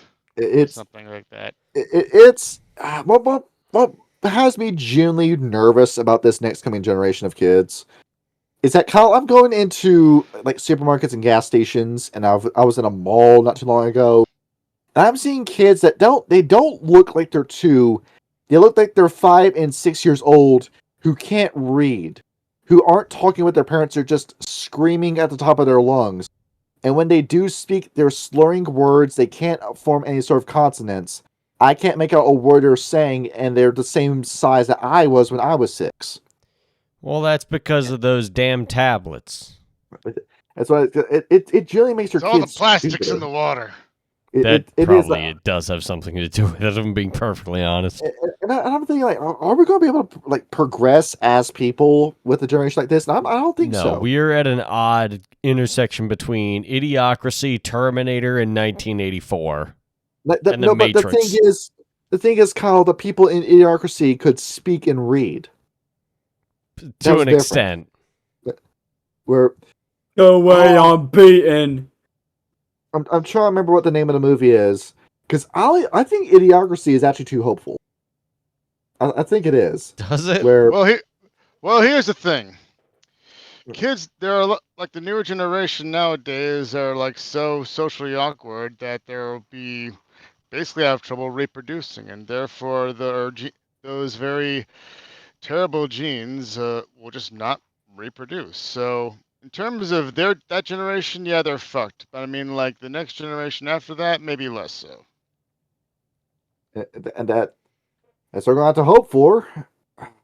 Especially if we've now entered these kids these days and their damn blue jeans. We've now entered the natural selection phase, cassette tapes episode of the episode. Where now I think what's going to be is that we're not going to be Idiocracy. We're going to be Threads. That's what our future's going to look like. And I don't want to think about it anymore. I'm watching about this. No, I get it. I mean, it's an upsetting, existentially. Let's stop talking about our future subject. apocalypse. Let's talk about Werewolf the Apocalypse. Exactly. But yeah, that's what we came here to do. Let's think about saving the world. You know what I mean? But the point was, imagine you and your iPad kid were, and it's how Johnny, let's get our mind off it. And it's okay. Let's take a breath, okay? Just imagining. Would it be a mechanic you'd put in your game, Dan, if just being next to your cross-form toddler would give you a point of rage? It depends on the tribe. Funny. It depends on the tribe. And after you're done raising your shitty kid who doesn't know how to manage his rage, when it can finally form a sentence at 3, then you begin to exercise the wormish thoughts from his brain. You tell him what the worm is. You slowly start indoctrinating him. You teach him about your theology before you teach him academics. You go, before my parents took me to academic school, I was taken to Sunday school. So I knew who Jesus was before I knew what mathematics were. For example. That's how it goes, usually. Yeah, so basically, the kids are the way they are because of the parents. Mm-hmm. It's all about raising their kids properly and not leaving them to the dangers of the government-funded schools that teach them propaganda and making sure their diet is done properly so they don't gain microplastics and no junk food, and making sure that they actually are exercising and crap. This is why you do not see Metis werewolves change tribes. You don't see that happen. They're with that tribe for their entire life because they were raised in the tribe, and it is hardwired into their brain that they are of that tribe. That's why Tyler, despite everything that he's done and been through, still professes he's a Fianna, even though the Black Furies and the Bonars have been infinitely nicer to him. And Messiah, even though he is a loser amongst Silverfangs who will never get a position of power, stays in the Silverfangs because that is the only life he knows. Exactly that. So until it's apocalypse and the Silverfangs are the tribe that get compromised, and he has to find a new one. And along with the two, since Metis are brought up inside the Sept and mainly or exclusively taught the ways of the Guru, their worldview is often quite unsophisticated. You see stuff as black and white. There is no nuance anything. It's either, was the thing you did good or bad? It was bad, we attack you. If it's good, we leave you alone. And that's the difference here. You have a very black and white view of morality because of it. Now, I'm trying to think of like a situation where was there a right decision? I remember how infamous Second Son ends. Is that the main villain, Christine Augustine? Whatever the fuck her name was. It was something Augustine. Is capturing conduits and turning them and putting them in prison so she can prevent them from being genocided by the American government for being mutants. Is that a bad thing she's doing? Yes, you're imprisoning people, but you're keeping them from being killed by a power worse than you. Is that a good thing or a bad thing? And that's something that the game lets you ask yourself. It doesn't judge you for your decision. Now, for a metis, that is a universal bad thing. It does not matter what it is. You're not caring about why you're imprisoning people. You're just imprisoning people, and now we need to punish you for it. That's the approach you go at. Yeah, they're very short-sighted in that state of mind. Which is also something that's very helpful for a gamer nation that is known for its inability to see past its own fucking nose. I mean, I would agree with that. If you're imprisoning somebody to protect them, that's something that you do to children. Mm-hmm. That's not something you do to adults. Exactly that. You can, adjust themselves, change their lives, change their what they act in society. Along with that, they're also noticing that there is the topic of kinfolk kids interacting with their Garo kids, and they say, do not do this. Do not let a human child next to your werewolf child, because what's going to happen when that kid gets mad over the kinfolk kid breaking one of their toys? Absolutely. They're going to As a get matter their of nose fact- broken and their throat ripped out. As a matter of fact, the less the kinfolk know about your werewolf habits, the better. Yeah. What you got, Shanny? But no, I was gonna say that poor human child is gonna become ground beef. You're going to get fucking smashed, and even with Garu Menace in their young teens, still struggle to interact with kinfolk around their same age. So, as part of your backstory, as a Menace, you were probably socially isolated. You don't really know what conversations are, and your pack is probably your first experience with a friend group. Yeah, exactly. I mean, I really played into that with Sylvia Mariposa, of how her mother was extremely negligent. I was thinking about doing that with another metis of mine named Micro Kid, the Stewie Griffin werewolf. Oh, dear God. And how LA is going to be a shit show. Yeah, and how his whole thing was he was raised by TV, so he behaves really weird because of that. And I'm thinking that he actually violated the litany when he was younger because he was raised in a, Glasswalker-run hotel. Yeah. He somehow got out of his room, tried to interact with some kids, and they all started screaming, and he was confused of why. I thought everybody could change the werewolf. So he decides to drop an anvil on their head. Yeah. Yeah, basically. He starts to beat them over the head with a synth keyboard. Maybe you talk to one kid who is a fucking part of a Fomar family and started talking about, y'all ever watch the show Action Bill? And along with it too. Oh, I don't know about that. Sorry. Keep in mind that when you are playing as a menace werewolf, you probably don't know how to be a good friend yet. So that will lead to drama amongst your players in a good way. I love drama. I love drama. Yes, your menace pack mate may call the pack leader dad or mom. Yeah. It gets weird. Yeah, I have a weird surrogate parent relationship with your pack alpha. And along with it too, seeing what else. And when one of them leaves the pack, there's kind of this weird divorce kind of trauma that happens. Yeah. Why are you guys fighting? And he kind of blames himself for the whole ordeal of the split. And the pack has to consult him. No, we're not mad at you. We're mad at mom and dad. This is not. The pack didn't split up because of you. It was going to happen anyway. Then it goes into detail about the first change, and then there's a custody battle where they have to take him out to dinner, and they come back. Is that chocolate? Did you give him ice cream before his dinner? Oh, come on.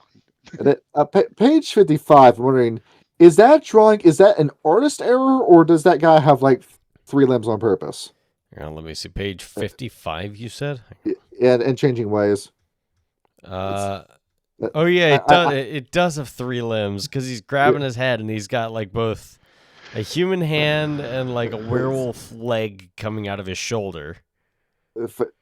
Well, that'll be a fun mess deformity. 2 arms on one side of your body. Wait, isn't that already a menace deformity?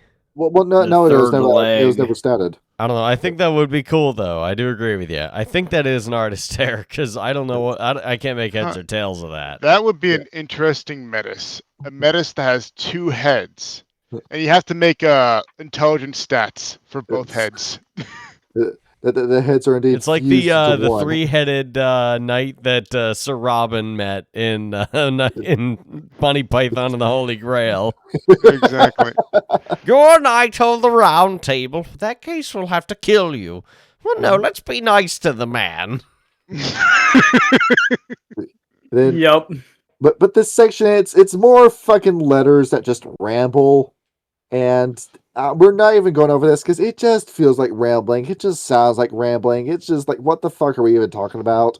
And when we get to information as this highly opinionated, it's not anything I'm going to take seriously, or I feel like a lot of people are going to take seriously because it's just a character's perspective that never comes back up in lore, never appears in a game, and why should I take it seriously because of it? No, Johnny, these writers are right. You're wrong. You're wrong. I must care about what every single Joe Schmo I meet has to say. Exactly. Where every single person on the side of the road, the guy that screams at me that you're an idiot and I need some money and let me buy a car. David Hill is the most smartest man in the entire world. Well, it's not a man anymore. Well, then. He was the smartest man in the entire world at one point. And then, what the fuck is it's just all fucking letters. Okay, it's scrolling, get into like fucking bits that are... Alright, so we got something called Metis camps in this, by the way. Where we had camps in tribes, and now we got camps in fucking breeds, of all things. I mean, is it... I thought you meant like it was a summer camp, you know? Well, that would be a place to take your mess and teach them how to be. It's like to be fucking. Sounds like fun. You learn games. You learn all the knots to tie around the neck of that Fomori so you can hang him from a tree. As you get to one of your educational videos is Rusty Cage's "The Noose Tying Song." It's this is all my miles. I did a New Jack promo before I came on this episode. Remember, kids, what do we say? Bottle your feelings inside. That's right. So we have the followers of Vulcan, who believe that Menace must serve the tribe and Sept to the best of their ability and never seek undue power or reward. The Menace was given the right to live by the tribe, and therefore they subject themselves to being the tribe's bitch. Vulcan, huh? That sounds logical. Where I'm wondering, like, why is it Vulcan that involved in this? Because this doesn't Fire God? Well, it's the planet. It's the fucking planet. Oh, from fucking Star Trek or some shit. No, from Red Cross to Heavens. Oh, yeah. Okay. I thought this was some Star Trek shit because I was gonna say, bro, even Spock can have kids. It's the planet that's on the same sort of orbit as Mercury, but it's on the opposite side of the sun.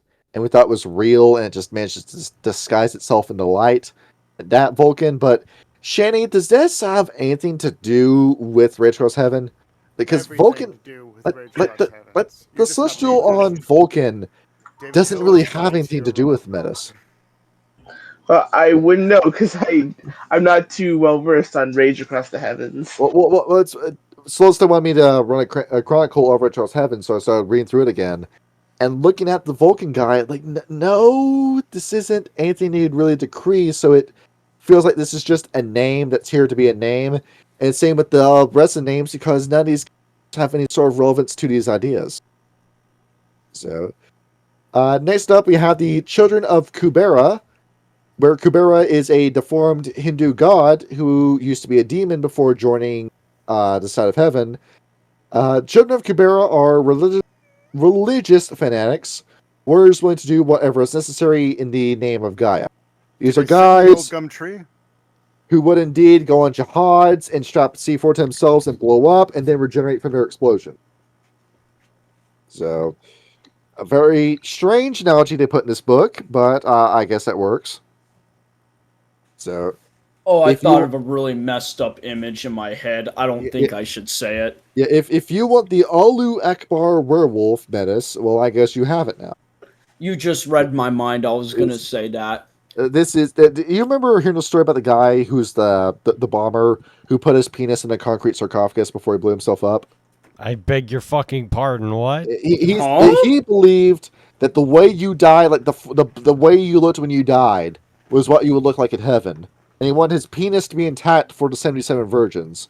So he cast his penis and balls in concrete and went in with a concrete sarcophagus around his penis before he blew himself up.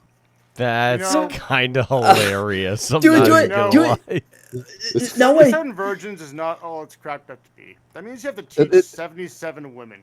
Well, they never said they were women. No, but the way they're still inexperienced, and you still have to be the teacher. It's a pain in the ass. That's a modification of a Jeff Dunham bit where Walter's like 72 virgins. Why not 72 prods who know what the hell they're doing? Like the way how I see it is that I'm imagining like this guy preserving his dick and balls. It's almost like a Xavier Renegade Angel skit, basically. I can't go to heaven because I'm a queer. His balls anyway. Basically, I can't go up to heaven because I'm a queer. Oh, don't worry, child. I will shove you in this religious arse. I gotta show you that episode. It's fucking funny. See. I'm rambling like a madman. I swear to God, that's how the show works. What does this have to do with this Kookaburra sits in the old gum tree camp? Yeah, I'm saying like he's the deformed god, and then it doesn't really have anything. I guess like there's like a demon fighting connection, and then that's why it's called that. But yeah, you see what the name. It doesn't make any fucking sense. And neither does the Sisterhood of Bess, which is next. The Sisterhood of Bess, I would say Black Fury group. So I guess there's no real point in it being in this book if it's that ingrained with the Black Furies. If you wrote for the Black Furies book, you want to put this in as a canon. And so the thing is, it does its best to argue against killing Metis. It says that you need to keep the Metis alive. You must not kill the Metis. So this is not really a Metis camp at all. This is just a group of werewolves who say don't kill the Metis. And this is just a really stupid bit to this book. Why is this even here? It's just wasting page space. For fun, because they felt like it. Next up is the Society of Erichthanus, where after a spiel it finally goes into detail. The Society was a group of Metis united in the purpose of elevating Metis to the position of leaders, but this is already a thing because the Margrave and the Lazarite movement already did that with the Shell Lords. So out of all these camps, there's only 2 that really exist, and the 2 of them sound the same, and it sounds to me like you didn't really have any ideas for this camp. No. It's quite bare bones, I gotta say. This was just a complete waste of our time to put this in the book. Okay. All right. Well, we now go to page 60, which is where we finally get something at length involving descriptions of how the Metis are seen amongst tribes. Shanny, you went over this bit as well. It's like what certain tribes think about Metis and shit on page 60. But indeed. But, so, which ones do you think were worth sharing? What I'm looking at right now, the Black Furies, particularly... let's do the Black Furies. The one that stuck out to me the most, how they, since they're so anti-men, that they could, they highly encourage, well, not encourage, but they do allow like lesbian relationships. They mention their. Thank you for saying that. I've been saying this the whole time. Gee, what a surprise! I am telling you, the sisterhood camp is just a network of gay moms. That's all it is. They're not super pro gay, but they're not going to discourage it either. And there's even this Black Fury sept in California that straight up sacrifices the Metis because they see the Metis as an affront to their totem, and because if a Metis is born to a Black Fury, she is submitted to a man. That's how anti-men this particular sept is. Buffalo gals, won't you come out tonight? Come out tonight. Come out tonight. Buffalo gals, won't you come out tonight? Dance by the light of the moon. That's all this is. So the Black Furies is gay, and they raised a single child. That's all I need to know. It's all I need to know. Put a chick in it and make her gay. Put a chicken and make it let me gay. Put a chicken and make her gay. I don't know. I feel like that would have been a much more kind way to be raised than what I dealt with at Vienna. You think you would have lived a better life, Tyler, if you had two moms? I'm going to be perfectly honest, yes, because then my other mom wouldn't have, left, gotten killed, and then it had to been raised by fucking icing. Why don't you just post the fucking afternoon yaks? Oh, dear Christ. Who posted what? Just play that. That's copywritten. We can't play on the episode. What is? Oh, yeah, no, we can't do that. But I would have, but nah. See what's next. Because Victor wants to hear about the bonars. Let's do the bonars, Shanny. Let's do them. Yippee! Let's see what we got. The homeless fathers. Right in. Apparently, according to this, they actually don't produce Metis all that much, but they'll take them in. They understand the litany, so they're not going to go out of their way to break it. And they don't have a kid because can't afford paying for a kid. We're just gonna we're gonna take the kid after he's done with the baby state. We're gonna take him in when he's 5 years old at the youngest, and then raise him. I'm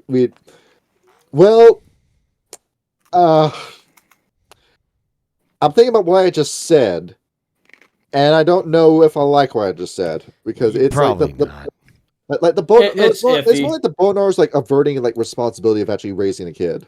Well, no, it's certainly not averting responsibility. The bonars, as we've discussed previously, are probably one of the better people to be as Metis carers because I mean, like, but they don't want to have a baby. They just want like the kid after the kid already knows what he's. But he doesn't. Like, no kid knows that. Not even Metis know that.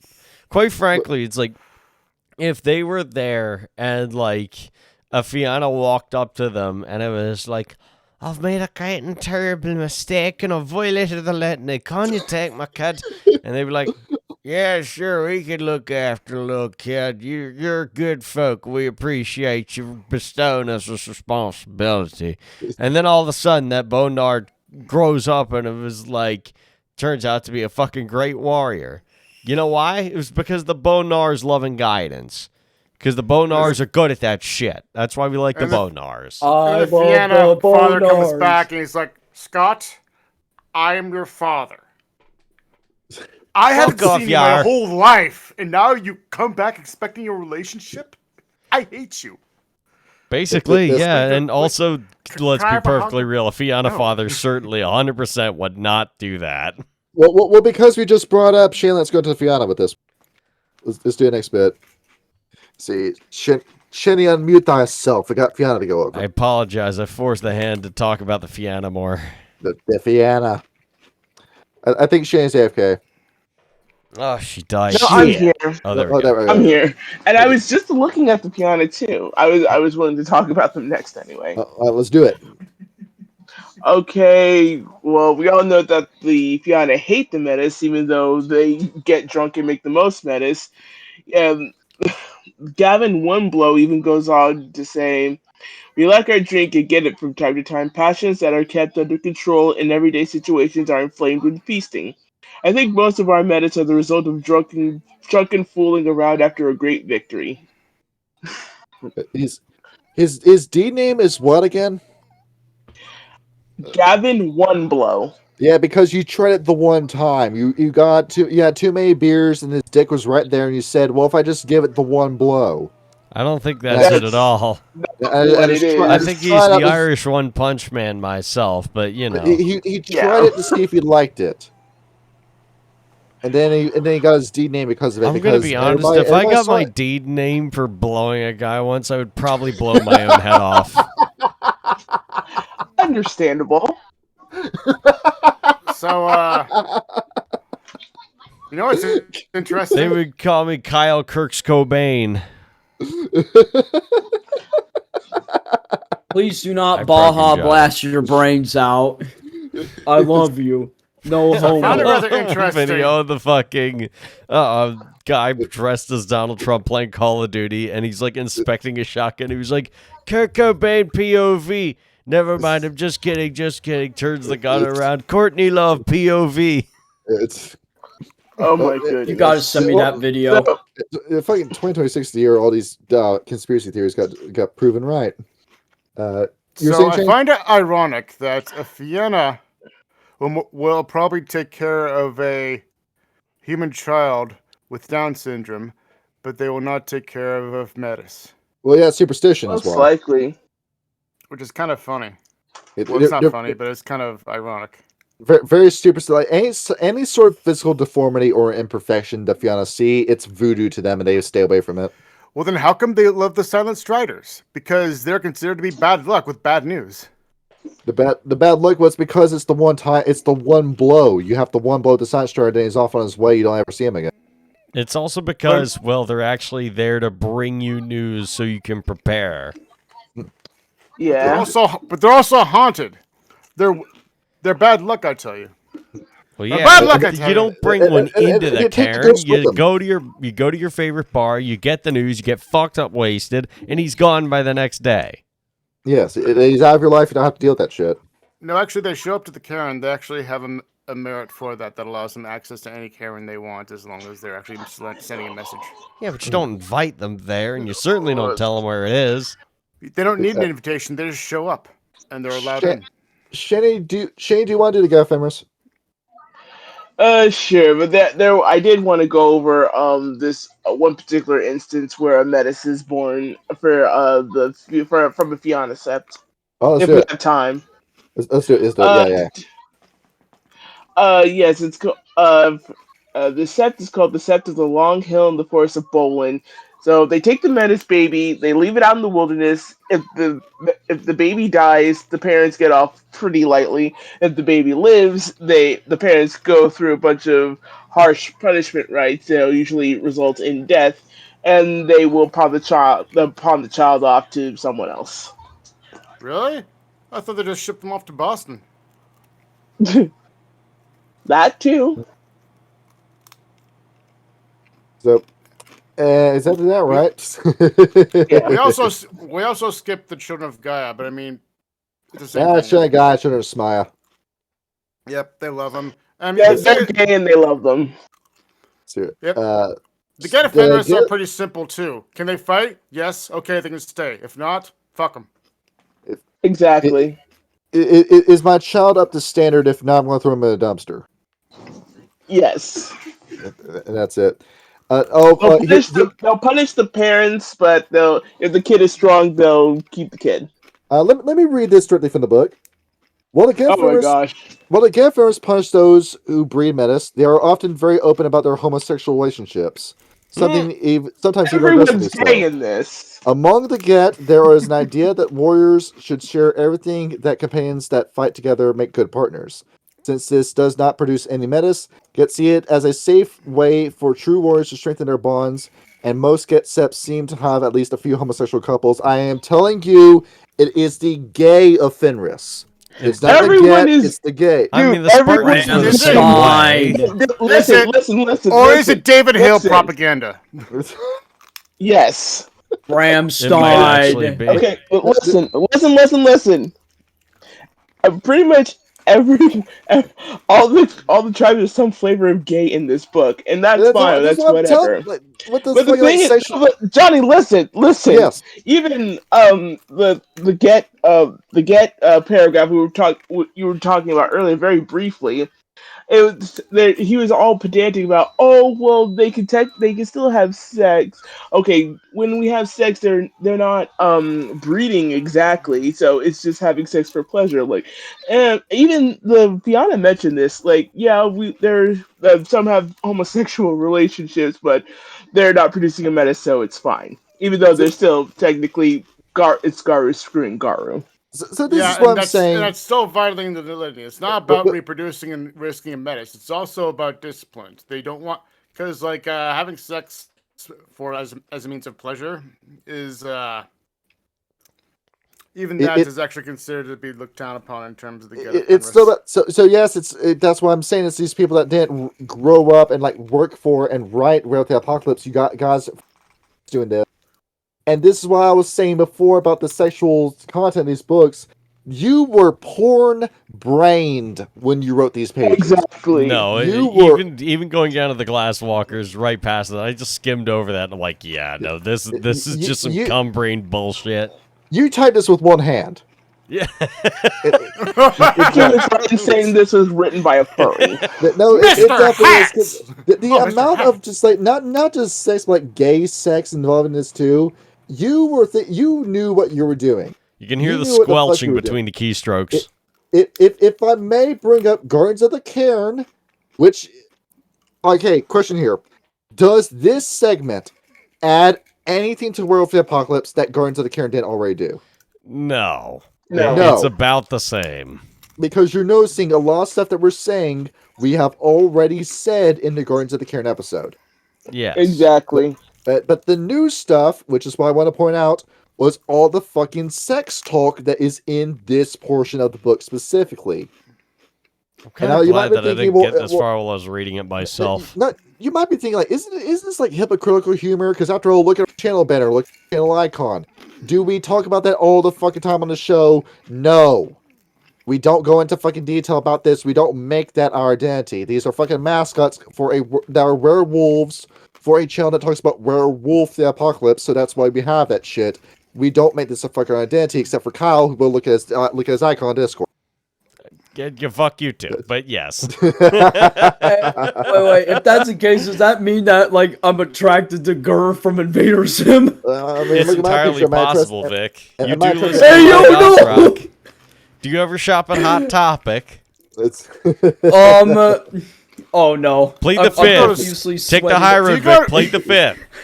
I prefer Spencer's a little more for the dildos. Oh my god. Do you wear a football helmet and aren't even on a team? Let me bring this up. In this book, Changing Ways, for the Get Informative segment, there are 5 paragraphs of information involving the metas and how informative have they been. It's all about gay sex. Now, in the Guardians of the Cairn book, I'm going to count out loud. There are 1, 2, 3, 4, 5, 6, 7, 8, 9, 10 paragraphs that span 2 pages in the Guardians of the Cairn.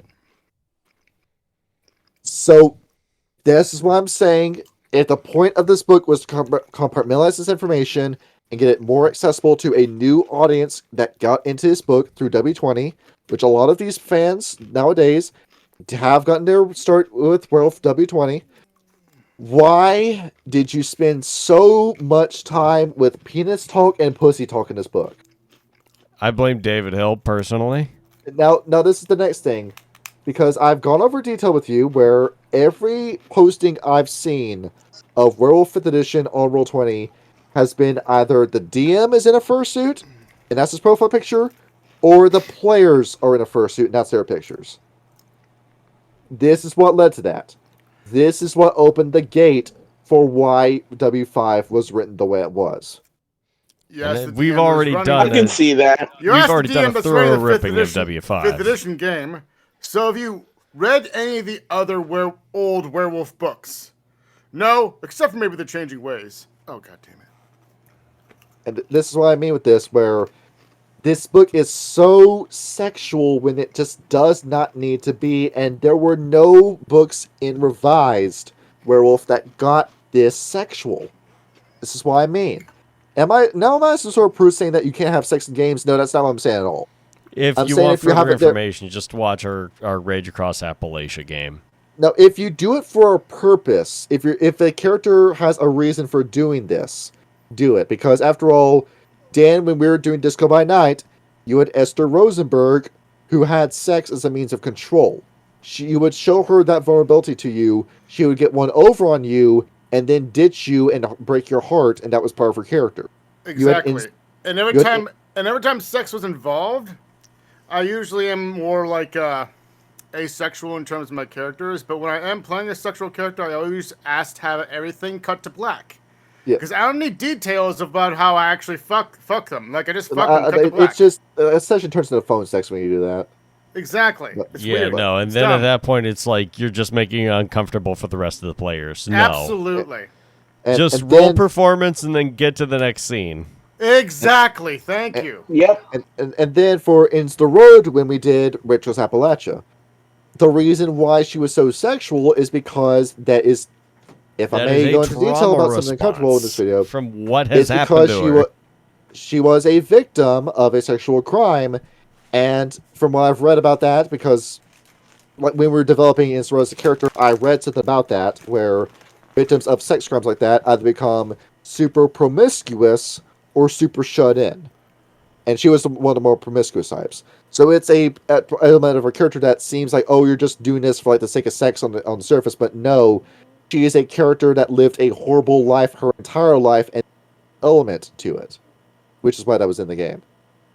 And that leads to the whole drama between her and Autumn Leafs throughout our live play that we did. So she's a lot like Catalina from Grand Theft Auto San Andreas. That's also part of the reason I made Trish the way she is, because she is sort of a foil to Ends in the way, which is why they resented each other so much. Trish went through a lot of the same things that Ends the Road did. Ends the Road didn't have the empathy to try and approach her about it, because she thought because that was just End's default way of being. But Trish most certainly had gone through a lot of the same things that Ends the Road did, and essentially they were two sides of the same coin because of the debilitating experiences that they went through. And for the live play that we're doing now, where we have Nozomi Nishiyama, which is who I'm playing as, there's a lot of sex involving his character too, but it's because he is this dark prince kind of character who wants you to feast upon the delights of the world. That's the whole point of his character. He's trying to bring you in with sex so he can get a hold of you for his set-type plans. That's the scheme. Exactly. He's the one point of those... we're all trying to make is, don't use your tabletop role-playing games as a means to act out your fetishes. Yes. Again, we do not, if you do, because your players do not want that. Yes, you're just going to make people uncomfortable. Because if Victor came into our vampire game with an icon where it's an 8-foot-tall woman with big boobs and her pussy's out in her picture, we'd be saying like, bro, like, what the fuck's going on here? It's like, oh, hell no, bro. What the fuck, man? What the fuck? Hell no. But then, like, with this, too, like, you go... I don't know how I feel about us going from, like, in this book, a section about raising children to a section immediately about sex. Like, that's very sus. This is like a peas and potatoes thing. Like, don't mix these together in the same book. It's the reason why I thought Deviant the Renegade was fucking disgusting when I read it. God. Well, why don't you write Chronicles of Darkness, Johnny? Well, that's the reason why Deviant the Renegade fucking. But so going into it, it's like skipping past some of this shit, like going to like different approaches where we have examples of metas in different sections, but given how fucking sexual the rest of this section still is, like sex is on my mind and it's not all I'm fucking saying now. Too much penis talk. Yeah, it's pretty easy to just go on a limb on. I will admit. No pun intended. I'm just going to grab all these pages and we're just going to go to the next. Yeah, basically. We're going to get off of this because we. Less sex, more violence. There's at least one cool picture on page 72 of a menace that has 4 eyes. Oh wait. Oh yeah, I know that. I know that image. It's so fucking cool. Yeah. No, that is actually kind of sick. It looks like something out of The Thing. Yeah, it's so fucking cool. What the dog doing, bruh? Type shit. And then they have like a list of deformities too, where like some of them like hip dysplasia, like oh like your grandma who's got a bad hip, or what was this one? Hirsute, your fur and hair grows long, thick, and fast. Your lupus fore shape looks like your half Old English sheepdog, and your glabro resembles a traditional image of a yeti or a Bigfoot. So you're just like very hairy. And in hominid form, you look like Fabio. Well, at least that's a fun idea. That would be funny. At least that's fun. Like, like Shanny, you play a Werewolf the Apocalypse game with us. You show us your lupus form as just like a fucking mop with teeth. You just become cousin Ed from the Addams Family.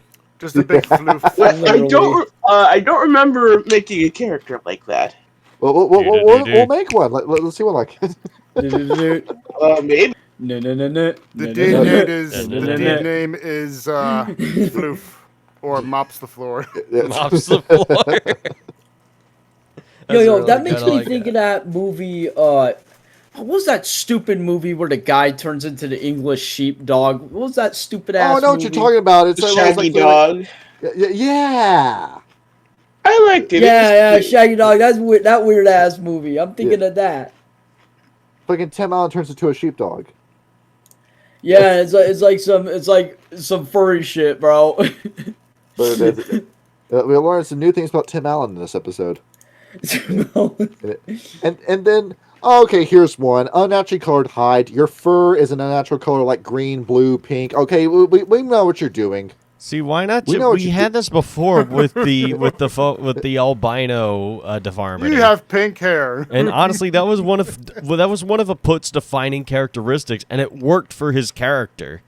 Well, no, Kyle, that's not the kind of wolf we're talking about here. I know, but it makes me mad. We're talking about this kind of wolf in Studio Notes. Oh dear Christ! What am I gonna say? Oh jeez! Oh no! Why does he have a chainsaw? We're talking about this. This is what you're fucking making with this deformity. I'm gonna be honest. I'd like that if that was a Black Spiral Dancer. And that's what you're doing. Do you want the fat version? No. Yo, why does a chainsaw say my state? A neon-colored werewolf doped up on LSD running around with a chainsaw as a Black Spiral Dancer. That would be kind of fucking terrifying. I would love that. Let's open up Fur Finny. Let's see how many of these characters get out of there right now. Whose cereal is pouring? Can I have some? That's Danston. Danston, can I have your cereal? It's not cereal. It's chips. There is my point exactly. That the first fucking image I see is like a guy who's fucking colored red, and there's a red right next to him. Is that the number 12? Porn, and then insert fine boom. Hold on, pull it up. There we go. There we go. So next, okay, I'm like so fucking like icked out that I didn't want to like read the rest. Okay, so we got Among Wolves. We're like, it's more fucking burp shit. Okay, it's skipping ahead. It's the same thing we were talking about with the fucking menace, but now it's about the lupus. And everything we just said about the lupus, well, now the menace is now about the lupus. The same shit we were talking about before. Do you say anything that Ways of the Wolf did not say and better? No, that's not present in this book. That's not in this book. You do have I think, Kyle, you love this image. That's on page 81, that fucking cross werewolf. Hang on, which one? 81. Page 81. He's got this look on his face. He's got this fucking look. Oh, yeah, like he's just kind of chilling. What is that look? It's like somebody told him, like, oh, you got a big head. And he looks like, huh? Yeah, he just looks so confused. Then there's a whole thing about the lupus in captivity, and captive wolves do not lose their connection to the spiritual. Do not act like a fucking dog when you play as your this wolf, please. Don't do it. Don't lean in the microphone and just... Don't do it. No, on ASMR. You can have... It's actually pretty good. We do like a nude mess deformity, the box head. You just have a... So somebody calls him a blockhead, it'd actually be accurate. You have an instinctual need to bite people and lock your jaw. Like, I did kind of thought, like, maybe some Bonars vaguely resemble dog breeds. And then when the police come by, the owners don't put them on a leash and they attack the police. Yeah, like, I actually did save a dog earlier today. Oh, that's cool. But, like, I keep imagining, like maybe, like, Bonars that are kind of built like a freaking pit bull or something, or like a golden retriever. That's the Hispo form. Oh, so, yeah. Fair point. Sorry, I went off on a limb. My bad. I will say, I am going to play Lupus for the Vegas game, and I am afraid that I'm going to fall into that negative stereotype. Nah, I think it'll be fine. It'll be alright. Okay. You also have the Lupus language that gets described, or Lupus began training by learning the Garo tongue. It's learned the Garo tongue before they become speech. Garo become comfortable, bridge between the two very different languages, where humans are very vocal. Wolves rely on nonverbal communication, including movement. And there's a lot of stuff in here. I guess if Adam was in this call right now, he'd say this is very otherkin. Read over this. You would hear a loud groan, and then they're all fucking zoophiles. If you think, I'm being uncharitable, here's a sentence. When Lupus tried to teach Homets about the different meanings of feces, many laugh. When Wolfborn tried to get Homets to smell the feces so they can further learn, more comedy ensues. Why is this in the book? I mean, it's actually very relevant for like tracking, you know. There, I turned into Adam for a second. Furry. Yeah, like you could have said anything else, but you like go immediately for fucking shit. Okay. Let me go on a quick limb. This is like the same exact logic as having a vampire book. Speaking of a hypothetical, if you could get a blood point if you suck a used tampon. Yes. That's some Bruja shit right there. No one fucking thinks that. That's disgusting. I brought that up before in a session just as a joke. You did. You made a joke about it being a thing that Bruja would do. No, he made that like a it's like a Ventru like blood type specification. That's disgusting. And it's saying like the fucking Lupus, like it's the purpose of the Lupus, it's like a whole like spiritual aspect to it, and the wild loves it, and once again, this is a section that I was just speeding through because I had already read this in Ways of the Wolf, was said better in Ways of the Wolf. You know, Ways of the Wolf had a full book dedicated to this section, and then it goes into bits about like the auspices, when once again, we have a book called the Book of Auspices that we can go into instead. So I'm not knocking this for just compartmentalizing information from old editions. I'm knocking it because you didn't add anything new to it that wasn't. Well, it's not just that, it's the fact that even the stuff that they did put into the book, it's not anywhere near as good or comprehensive, nor even mechanically relevant to the game itself. By the way, guys, I have to head out. I just need to nap before I head to work. No, it's all good. Thank you for joining us, sir. Have a good day. We're the rapidly shrinking podcast. Like my shrinking penis. Is it shriveling up from reading this? Shanny, on page 92, you take a look at this where you start reading about the Black Furies. Wait, hold on. Let me get there. So, Shanny, this is going to be like a moment, like, just, like, read this, like, aloud, and then I want to, notice when the turn happens. Notice when the change happens. Page 92, where? At the very bottom of the page where it says Black Furies, and then just start going from there. The Black Furies accept the Lupus of their tribe as their true connection to the wild. Sure. For a tribe that prides itself on its connection to said member of the triad, that is high praise for the wolf.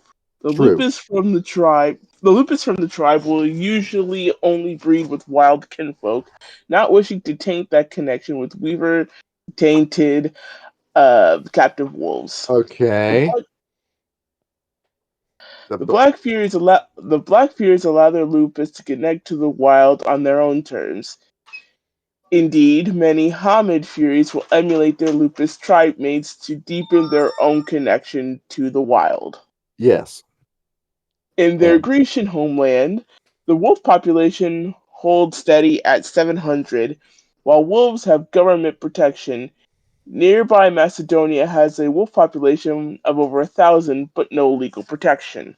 Okay, so we have one sentence. Okay, keep going. One area where lupus have a difficult time adapting to the Fury lifestyle, however, is the lack of male tribe mates. Pause. There we go. Okay. And it's what I said. Okay.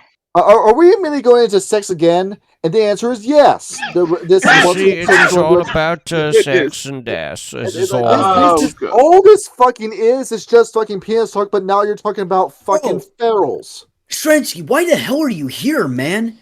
Oh, sorry. I was doing my what was his name? I forget already. Bro, just do more paperwork or something. I don't know, dude. Yes. Anyway, sorry, I got it.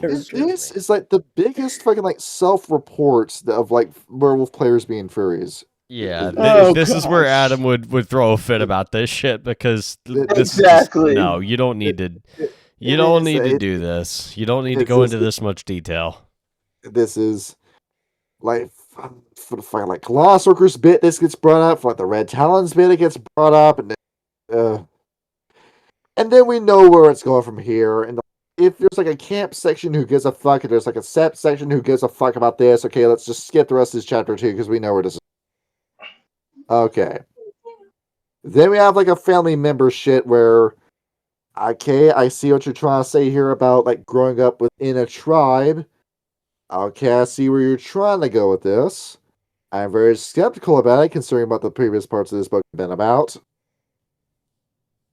So at least it's like a brief overview about how to act within your auspice, within your tribes, and then skipping ahead because a lot of this is just like more Gish Glop where it doesn't feel like it starts saying like Zedax, where this is a brand new fucking term that no book has ever refused to accept into my lexicon of werewolf terms. But going into this is essentially a dead chapter of yeah, again, this is more things that did not need to be said, but were said anyway. It's stuff that you figure out on your own by just playing the game. Also, is it just me, or did they reuse the same bit of artwork twice? Like on page 94, I feel like I've seen this before back in one of the growing up and outsider pages. Yeah, yes, same with that Crossform Werewolf form that I pointed out before. That's from. Yeah, okay. So I'm not the only one that thinks, okay, maybe they didn't make enough art for this book. They didn't, and we can basically skip this entire chapter because I make no exaggeration when I say there's nothing new to learn this. No. Okay, so not looking too good. So thankfully we got like something on like page 125 where it says like pack as character, where it does make a point saying that with your pack, your group, like your team unit is just as much of a character as the animals. Where when we were doing Rage Coast Appalachia, what was the key defining trait of that party? The Discord? Yes, the drama between them, specifically what stems from Ends the Road and On Leaves. Yes. That's what it was known for. Now, for when we were doing Red Cross Russia, what was that pack known for? It was a pack known for a secret that haunted them. For basically a holy mission that involved much struggle. Eternal struggle and torment is what defined that tribe. Yes. And then for what's going on in Red Cross Australia with Mandrake, that pack is basically you're the A team who's going in and getting shit done hunting vampires. That's what they're known for. But essentially, a vampire hit squad is what the tribe is known for in Mandrick's game. Still pretty cool though. That's what I mean. So it is worth saying that the way your group acts as a collective, the way your player characters act as a collective, will begin to define who they are as characters as well. Because if you hang around the school bully, and that's the only friend that you have in school, what are people going to think of you? They're going to think of you as a toady. Exactly that. Or if you hang out with nerds, you become as a nerd. If you're a man who hangs around women, they're going to think you're gay. If you're a girl who hangs around men all the time, they're going to think that you're either a slut or you're a tomboy. One of two. Yep. So the group that you crew with is what you are known for. So I feel like that is an appropriate thing to say in this book. It certainly feels that way. And, you know, like we said, given the examples that we proposed from the live plays that we have, the pack sort of defines the individual. Yes, the pack is comprised of individuals, and they all bring their own thing to that group that makes it unique. But the overall interaction is what sort of makes it. To draw a more broad example, I just got done watching Vox Machina, and, you know, despite the gripes I have about Season 4, you can very much tell it's the sort of chaotic and very naive nature, let's say, of the group. The very black and white focus on justice, doing the right thing, and getting paid for it, that makes that group so endearing to watch.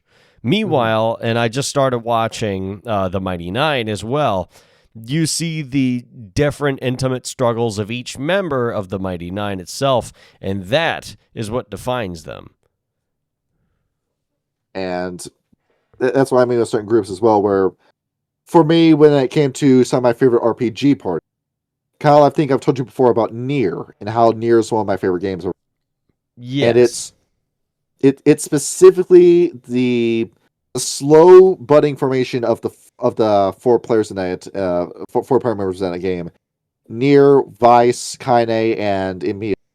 And how slowly throughout the entire game, it's almost like a small fraternity forms if you're playing as Brother Nier, or a surrogate nuclear family forms if you're playing as Father Nier. Where if you're Brother Nier, then Kaine is almost like your sister that slowly turns from a sister to a wife relationship, with Emil being your little brother. But then if you're playing as Father Nier, Emil basically is your adopted son for that entire game, and Kaine slowly becomes a wife. And that's how that party turns out.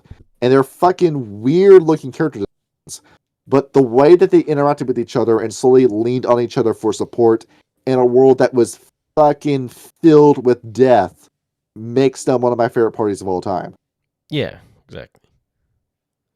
And how they all struggled together and fought together despite everything.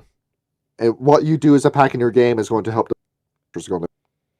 Yeah, like I've said before, like my favorite sort of characters are those that persist despite all hardship. Where Shanny you were in the Christmas game. You were in the Christmas game, right? So because you had your character in the game. You were playing as a Science Shredder, but at the same time, your Science Shredder just doesn't exist by themselves. They have a whole pack to interact with, and you can have your character grow and develop based on your interactions with that pack.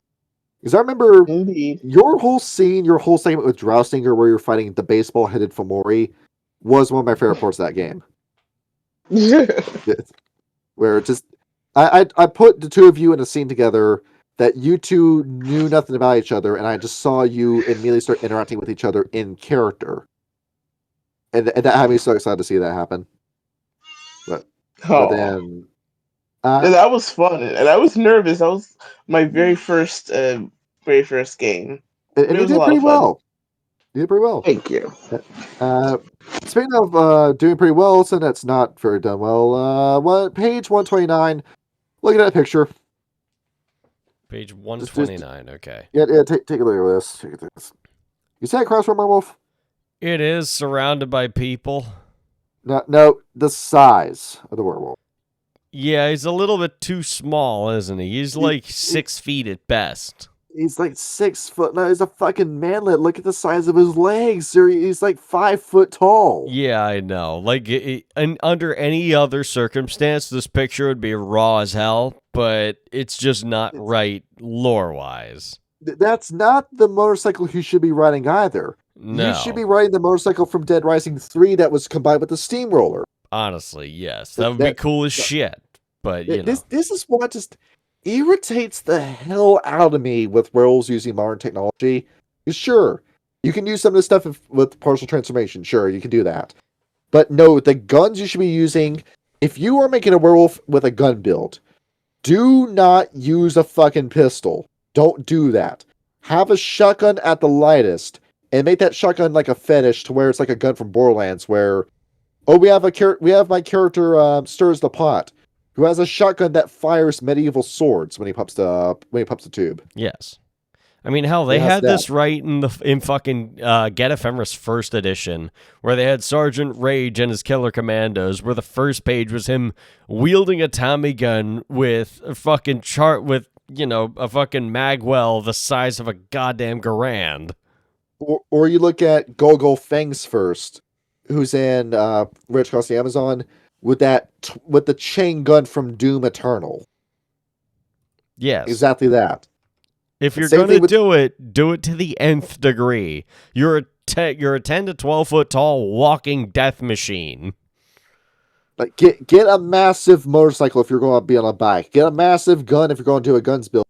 Get a giant sword. I mean, I'm playing as a Glassworker Samurai in Mandrake's game, but the katana he's using is 6 foot long.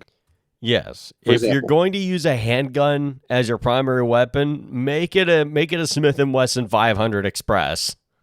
It's exactly that. Just get more creative than just, I'm just going to use a fucking 1911 and that's it. Do something ridiculous like the fucking 1911 they turned into a 50 BMG lever action. See, the next chapter starts on what page is this? Page 113, which is all about talking to spirit. Okay, once again, we already have a book about this that already exists. It's the fucking Umber book. There was 2 different ones written about the Umber. Okay, so does this say anything new about spirits? No? Okay. This and the Umber book and Axis Mundi. If I may go ahead and take a small break from this portion of fucking Nothing Burgers to briefly mention some of the mechanics in this section. Please, yes. I'm surprised it took this long to get to the goddamn mechanics of this tabletop RPG book. Step away again. So, page 150. So take a look at this.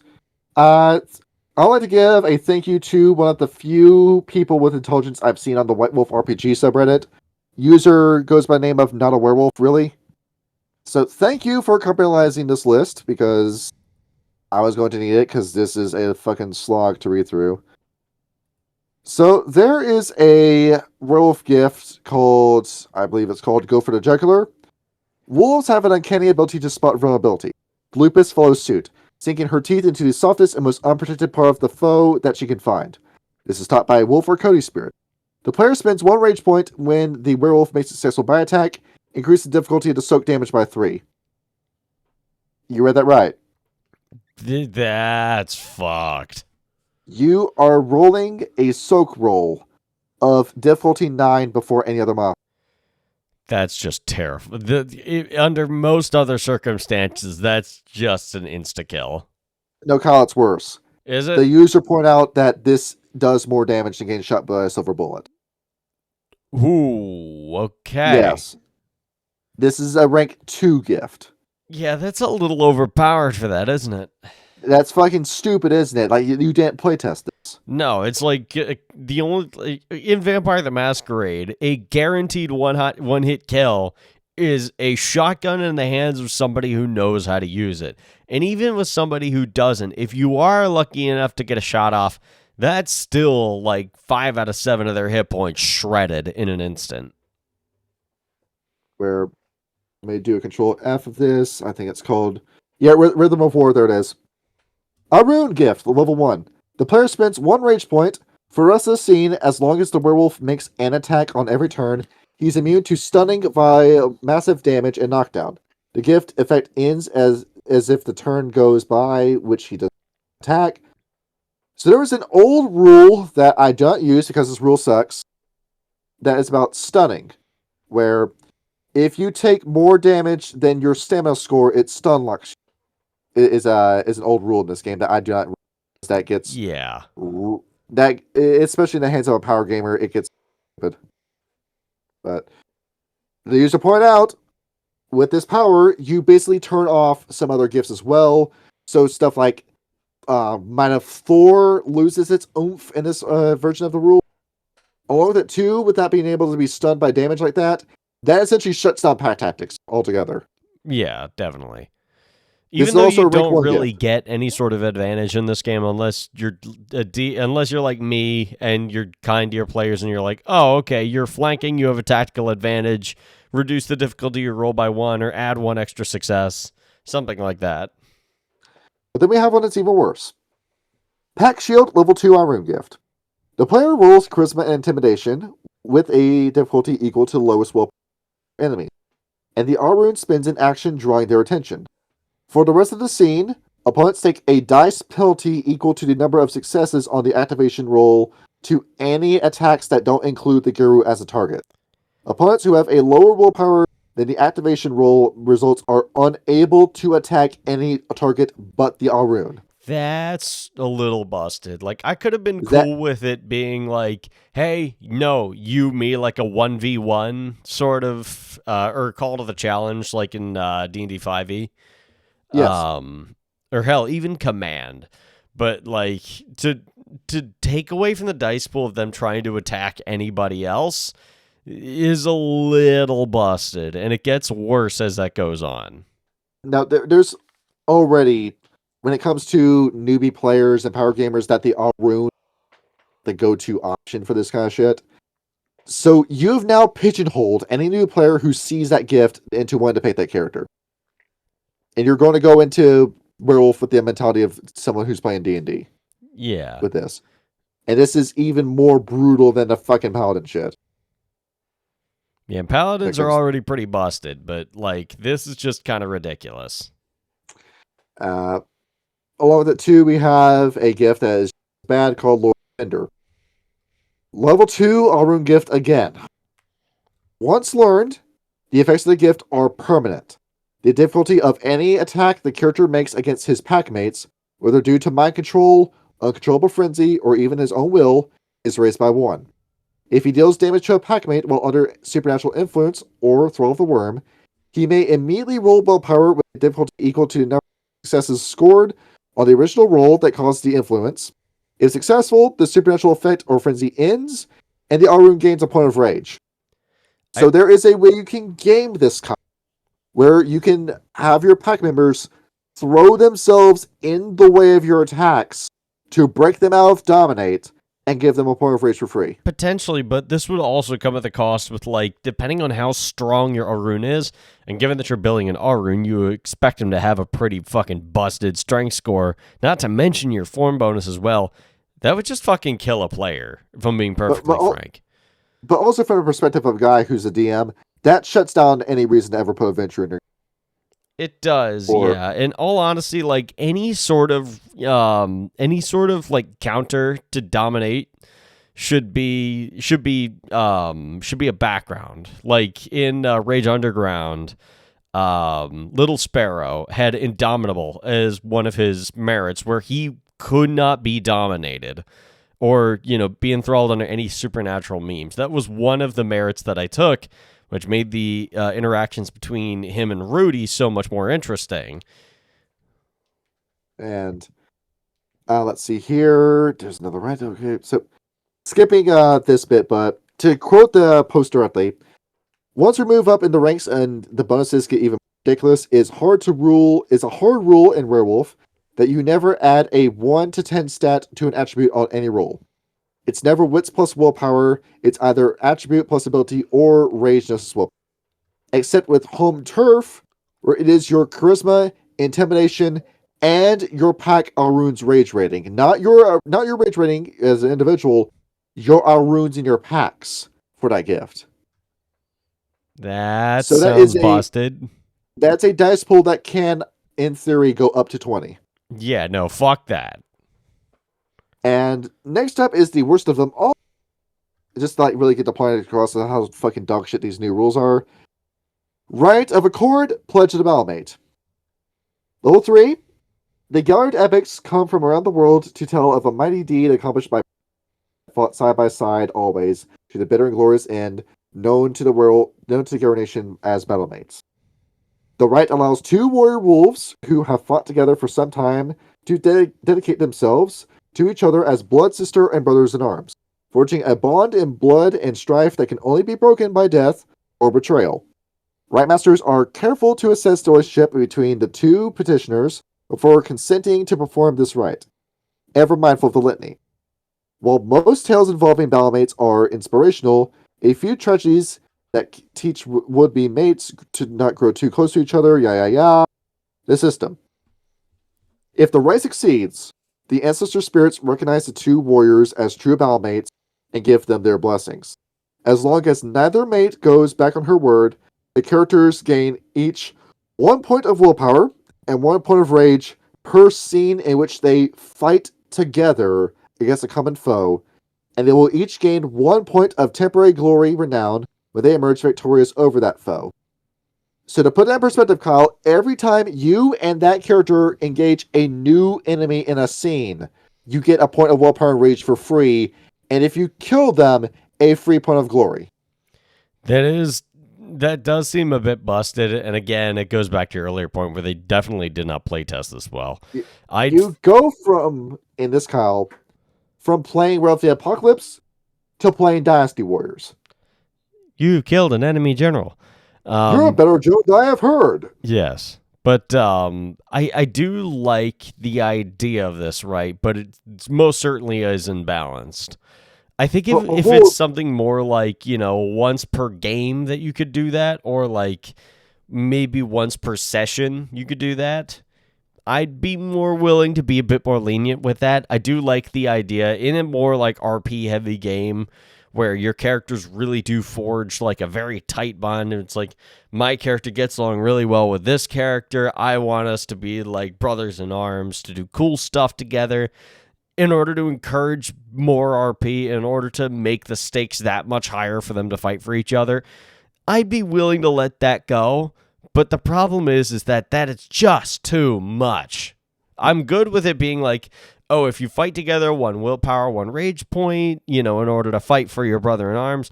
But the extra glory for literally every time you fight together is just way too much.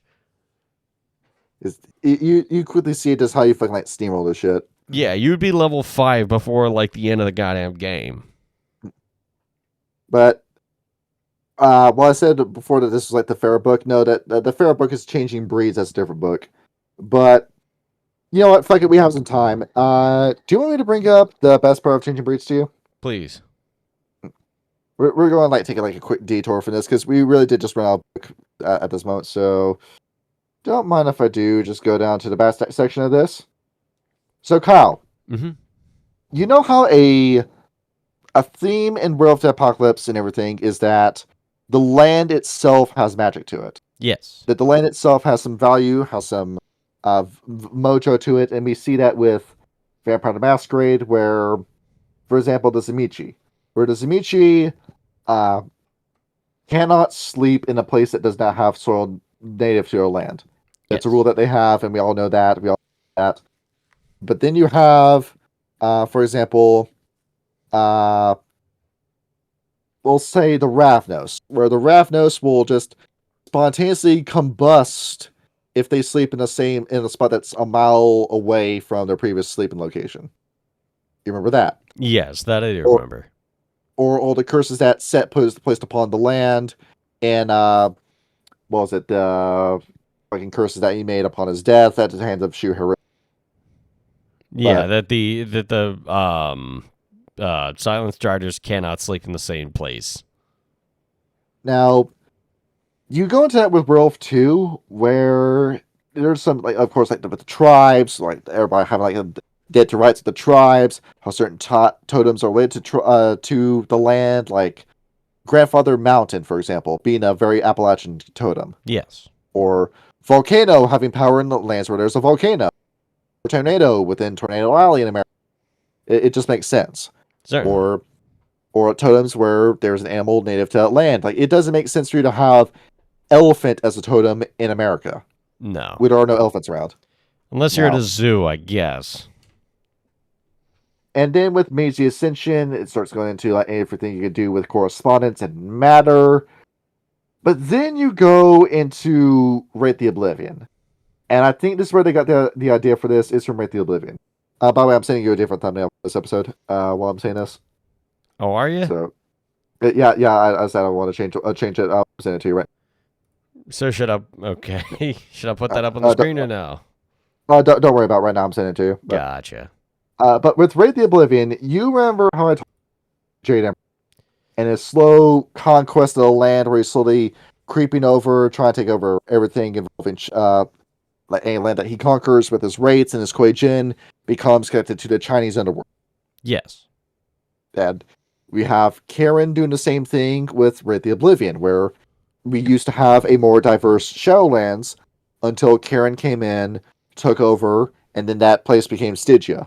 When you died, he went to Stygia in that land. Yeah. It used to be relocated to just Greece, and now he reaches as far as Russia and America. Now, this is a book that said with the changing breeds, with the Bastet, if you were for example, a Kwame in North America, and you went from living in the northeast part of America and went to New Mexico to live, in a month, you would turn from a Kwame into a Pamonka. If you were a Simba in Africa and you went to Ireland, in a month you become a Kelican.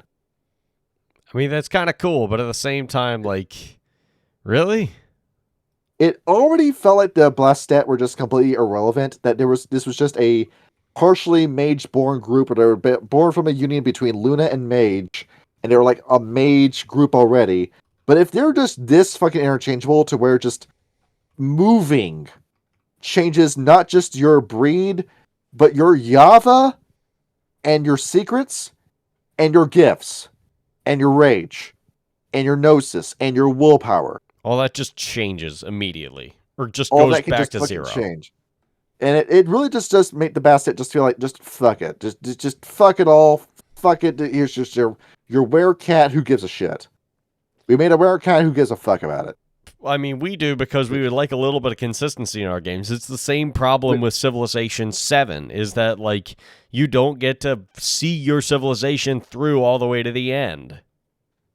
You just shift into something new for ultimately no fucking good reason. It just changes just to change. Yeah, but then again, like, as nice as that is to change, it also kind of sucks because, like, you know, it kind of defeats the purpose of you playing a character in a TTRPG.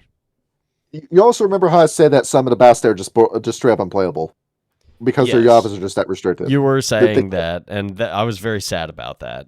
The Kelican having to completely wipe their character sheet every year, for example. Now that is some bullshit. So you can be a Simba who's rank 5. You move to Ireland, you become a Kelican, and then January 1st comes around, all your rank 5 gifts, all your renown, all of it's gone. Yeah, because you went to Ireland. That's just bullshit.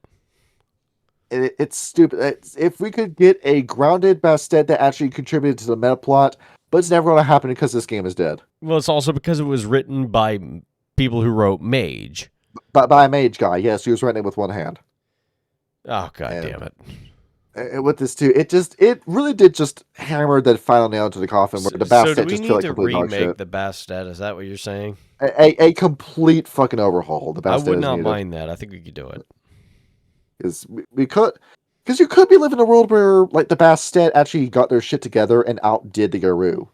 Yeah, they're the eyes of Mother Gaia, and they are, you know, pernicious, I believe was the word they used to describe them in the book. And some of their gifts too, because a Khan will beat a Gephemerus in a fight. Yeah, one-on-one. It's a fucking tiger.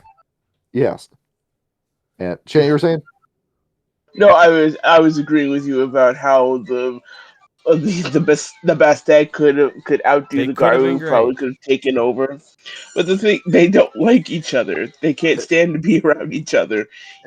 And that's the thing too, because the Bastet also had hedge magic. I was reading stuff about the Bubasti. If with the hedge magic of cursing, if a Bubasti knows your name, knows your face, and has an article of your clothing, he can just kill you remotely. They would be El Primo assassins. That could be a whole that could be a whole arc in of itself. It's that scene from Chainsaw Man where Makima has the convicts blindfolded and just walks up to them and say the name. And she puts her palms together and twists the palms and the guy just fucking explodes. Yeah, I remember that scene. That was in like the end of season 1. That was really cool. Yeah, you could have that with the fucking Bubasti. And that's the reason why Set had to lock these guys down in Egypt, because if they spread out, they could have wiped out the Setites on their own. And they should have, but, Set had already fucked them. Along the two... What? The Bubasti can't leave Egypt, and the Silent Striders can't enter Egypt. That's insane. And the whole thing with the Bubasti too, but sad. The Bubasti can just make fetishes on demand too with enchantment. They can just mass produce claves. I make no exaggeration when I say that. Yeah, it's just absolutely ridiculous. Because you had a potential for a lot of power and a lot of crazy builds and a lot of fun mechanics with the Bastet, but then it just came across as stupid, and then W20 just made it even more stupid, and ultimately who really gets... Oh, man. There's just so much that can be done that wasn't done because the right staff was not picked for the job. If they had gotten Werewolf writers to do fucking... to do the Bastet, we would have had much better Bastet. For these 2 books, all you had to do was pick up the phone and call Ethan Skimp or Bill Bridges. That's all you had to do. Just make werewolves but cats, and you had an awesome book. You just had to call one of them. I mean, fucking Brian Campbell would have worked as well. Just one of those 3. You just had to call up one of those 3 for this project. Say, we're making the 20th edition of Werewolf. We want you to be a part of it. We want you to do for a long time gig. Here's your Onyx Path money. And then we could have had a good W20. So in case anyone's asking me, why don't I like W20? It's because it just does stupid shit like this. That's why. Yeah. And everything involving everything else with this too, where the meta plot, where my other issue about W20 is that for there to be no real developments between W20, for V20, because the entirety of Vampire Society is that you're in a forever war. The Camarilla doesn't want to do anything to rock the boat. The Sabat's in too poor of a position to actually strike, and the Anarchs just want to be left alone. It makes sense for there to be 10 years where nothing happens in Vampire. Because they just want to keep working and plucking away at their own machinations, and also undercutting every other person's machinations. And stuff still happened in the meta plot. You had developments with the Giovanni, you had developments with the Ventru, you had developments with Tremere. Stuff happened in V20. But for W20, it feels like the entire Werewolf plot was just put on pause at 2004. Yeah. It didn't really go anywhere, which I feel like is where they struggled. The whole fated battle between Jonas Albrecht and Zizek doesn't happen, and then it's 2014, and then it still hasn't happened, and the Red Star is still there, and the Worm has done nothing, and there's only one group of Pentax that formed called Incognito, and they're white hat hackers, and that's it. And then no developments ever happened with any other tribe. And then the tribes just felt like fundraisers versions of themselves. And that led to you writing like Ephemeris of W5 because you forgot what you fucking wrote. Yeah. I got to be perfectly honest. I feel like a lot of this has to do with the Y2K-ism of the first 2 Werewolf books. We were of the belief back then that that era was, quote, the end of history. And because of where we are right now, I feel like people are terrified of writing more history. And I feel like that's where we're struggling a little bit, is because of all the historical context from the biblical times of when all of this was founded to all of the ancient cultures that had inspired Werewolf, all the way up until today. We've stopped writing history. And we're terrified of trying to build more fantasy around the zeitgeist of history because of what that could implement for the future. And I feel like it's just cowardice, really. We could have so much more in this setting if we were willing to just look at how bleak things could possibly be. And we've got so many things that could make things so much worse, and so many people trying to make the world so much worse. Why not use Werewolf as a way to explore a rebellious nature within us? Why not use Vampire as a way to explore the machinations of the machine itself from a dark fantasy angle? We have all of the tools to make sense of this crazy world, and we aren't using them. Where I might bring up an idea that I was thinking about this, but talking with you about this, it's now cemented this in my mind. So there is a trope called franchise original sin, where you look at a late edition or like a late episode or a late version of an IP, and you say it's got all these different problems in it, only for you to realize that those problems have been in that since the beginning. And for like a big example for the trope is Star Wars, like everybody that complains about the Star Wars prequel sucking, those issues were in the original movies. And it's been with that franchise since the beginning. But I'm now beginning to figure out that a lot of stuff that I really did not like, really hated with Werewolf Edition, was started in Werewolf 20th Edition. That's when the problems began. Where the tribes began to feel more like stereotypes than actual full-fledged tribes. We went from a daring, rebellious Fianna to just all that was gone, all like the multiculturalism that was in the Fianna, that was in the Fianna, was gone in W20. The virtue and the valor and the glory of the Black Furies went right back to being strong feminist.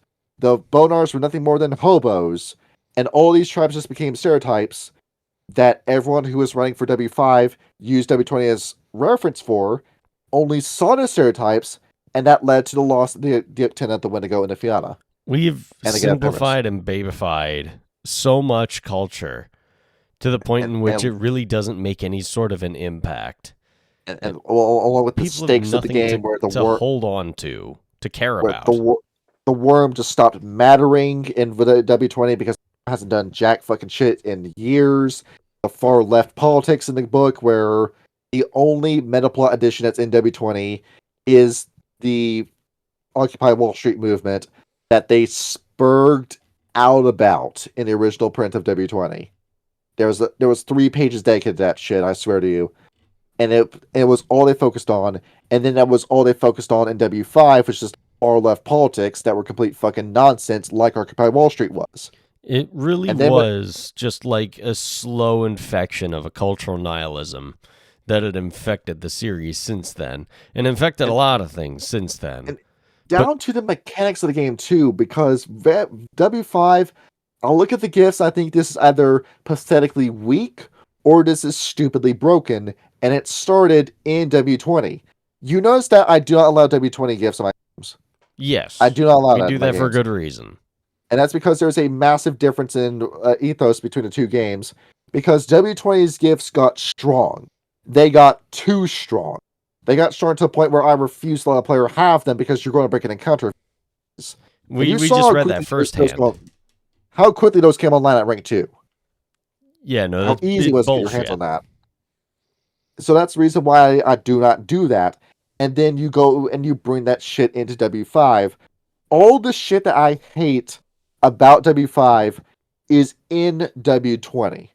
But you could pass in W20 because W20 was supposed to be a celebration of Werewolf, but it just came across as an overview, just a broad stroke review of what Werewolf was.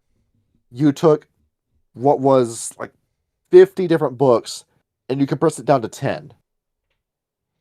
80% of the original didn't even cover all gone. The important things about those books. And you just focus on the stereotypes and what was the broad strokes version of it. That became consensus amongst the White Wolf players. That became consensus amongst the Reddit crowd and the Tumblr folks. And then you got into the modern day where nobody fucking knows this shit. All you had reference for was W5. And the people that play W5 say, well, that was fun, and then put the game away and then never touch it again. Yeah, if they can even get enjoyment out of it, but even still, if they're playing it, it'd be like a junk food TTRPG for a one-shot.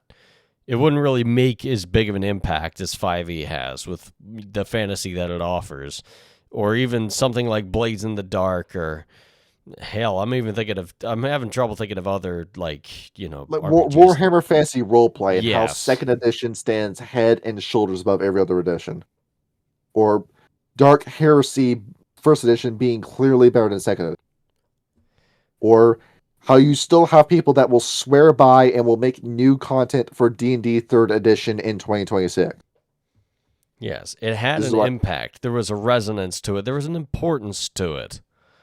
There's a horrible fallacy that the latest edition equals the best edition. No, it does not. No, it does not. Nuh-uh. Granted, I will say that 5e14 was the one that got me into tabletop, and I still play it. But I will be perfectly frank. 5.5 of D&D just sucks. Fuck that game.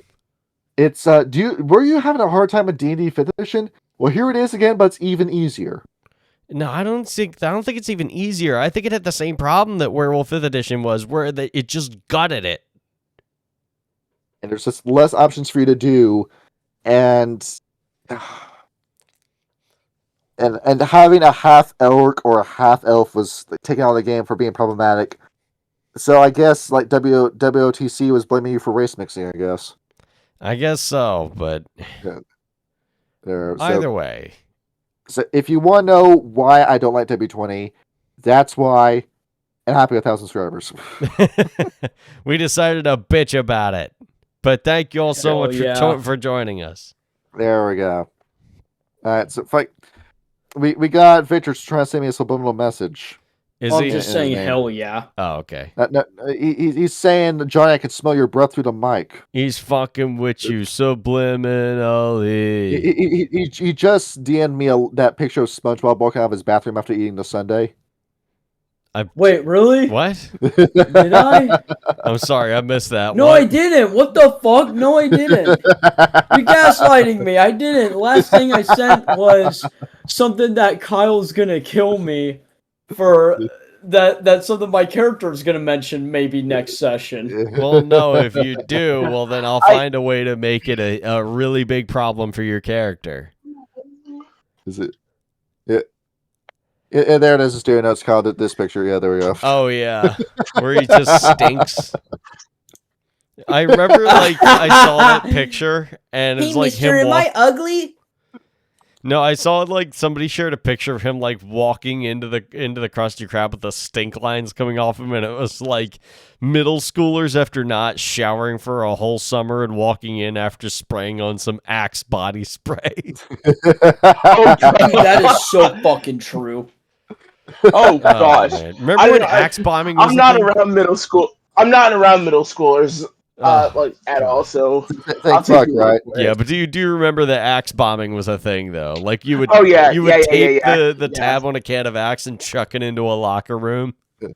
Oh, I wouldn't. I didn't see that. I've seen that happen. It's gnarly. Kids in my middle school were obsessed with sniffing hand sanitizer. Oh, to try and get drunk off of hand sanitizer. For me, I had dumbass class members who would bring a bottle of cologne to their class, and then the bottle fucking broke in the middle of class. Oh, and it just stink. Oh gosh! It choked up the entire room. I couldn't fucking breathe. It fucking stink. Yeah, I remember. I had a history teacher that used to work at I think Aeropostale, one of those stores, and it was the one that had all the blue shutters on it and the really low lighting. And, before they opened, they would literally spray an entire can of Axe body spray in the store. And to the point where it literally damaged his lung or damaged his nose because of how much aerosol was in that room. It's the reason why Kanye West is as stupid as he is. It's because of too much Axe body spray. I want to say this. I will say this. I personally... Well, since I got into Werewolf through W20, I do have a soft spot for it. But yeah, this isn't a good introduction to it at all. If you're gonna get into it, read first edition, second edition, and revise.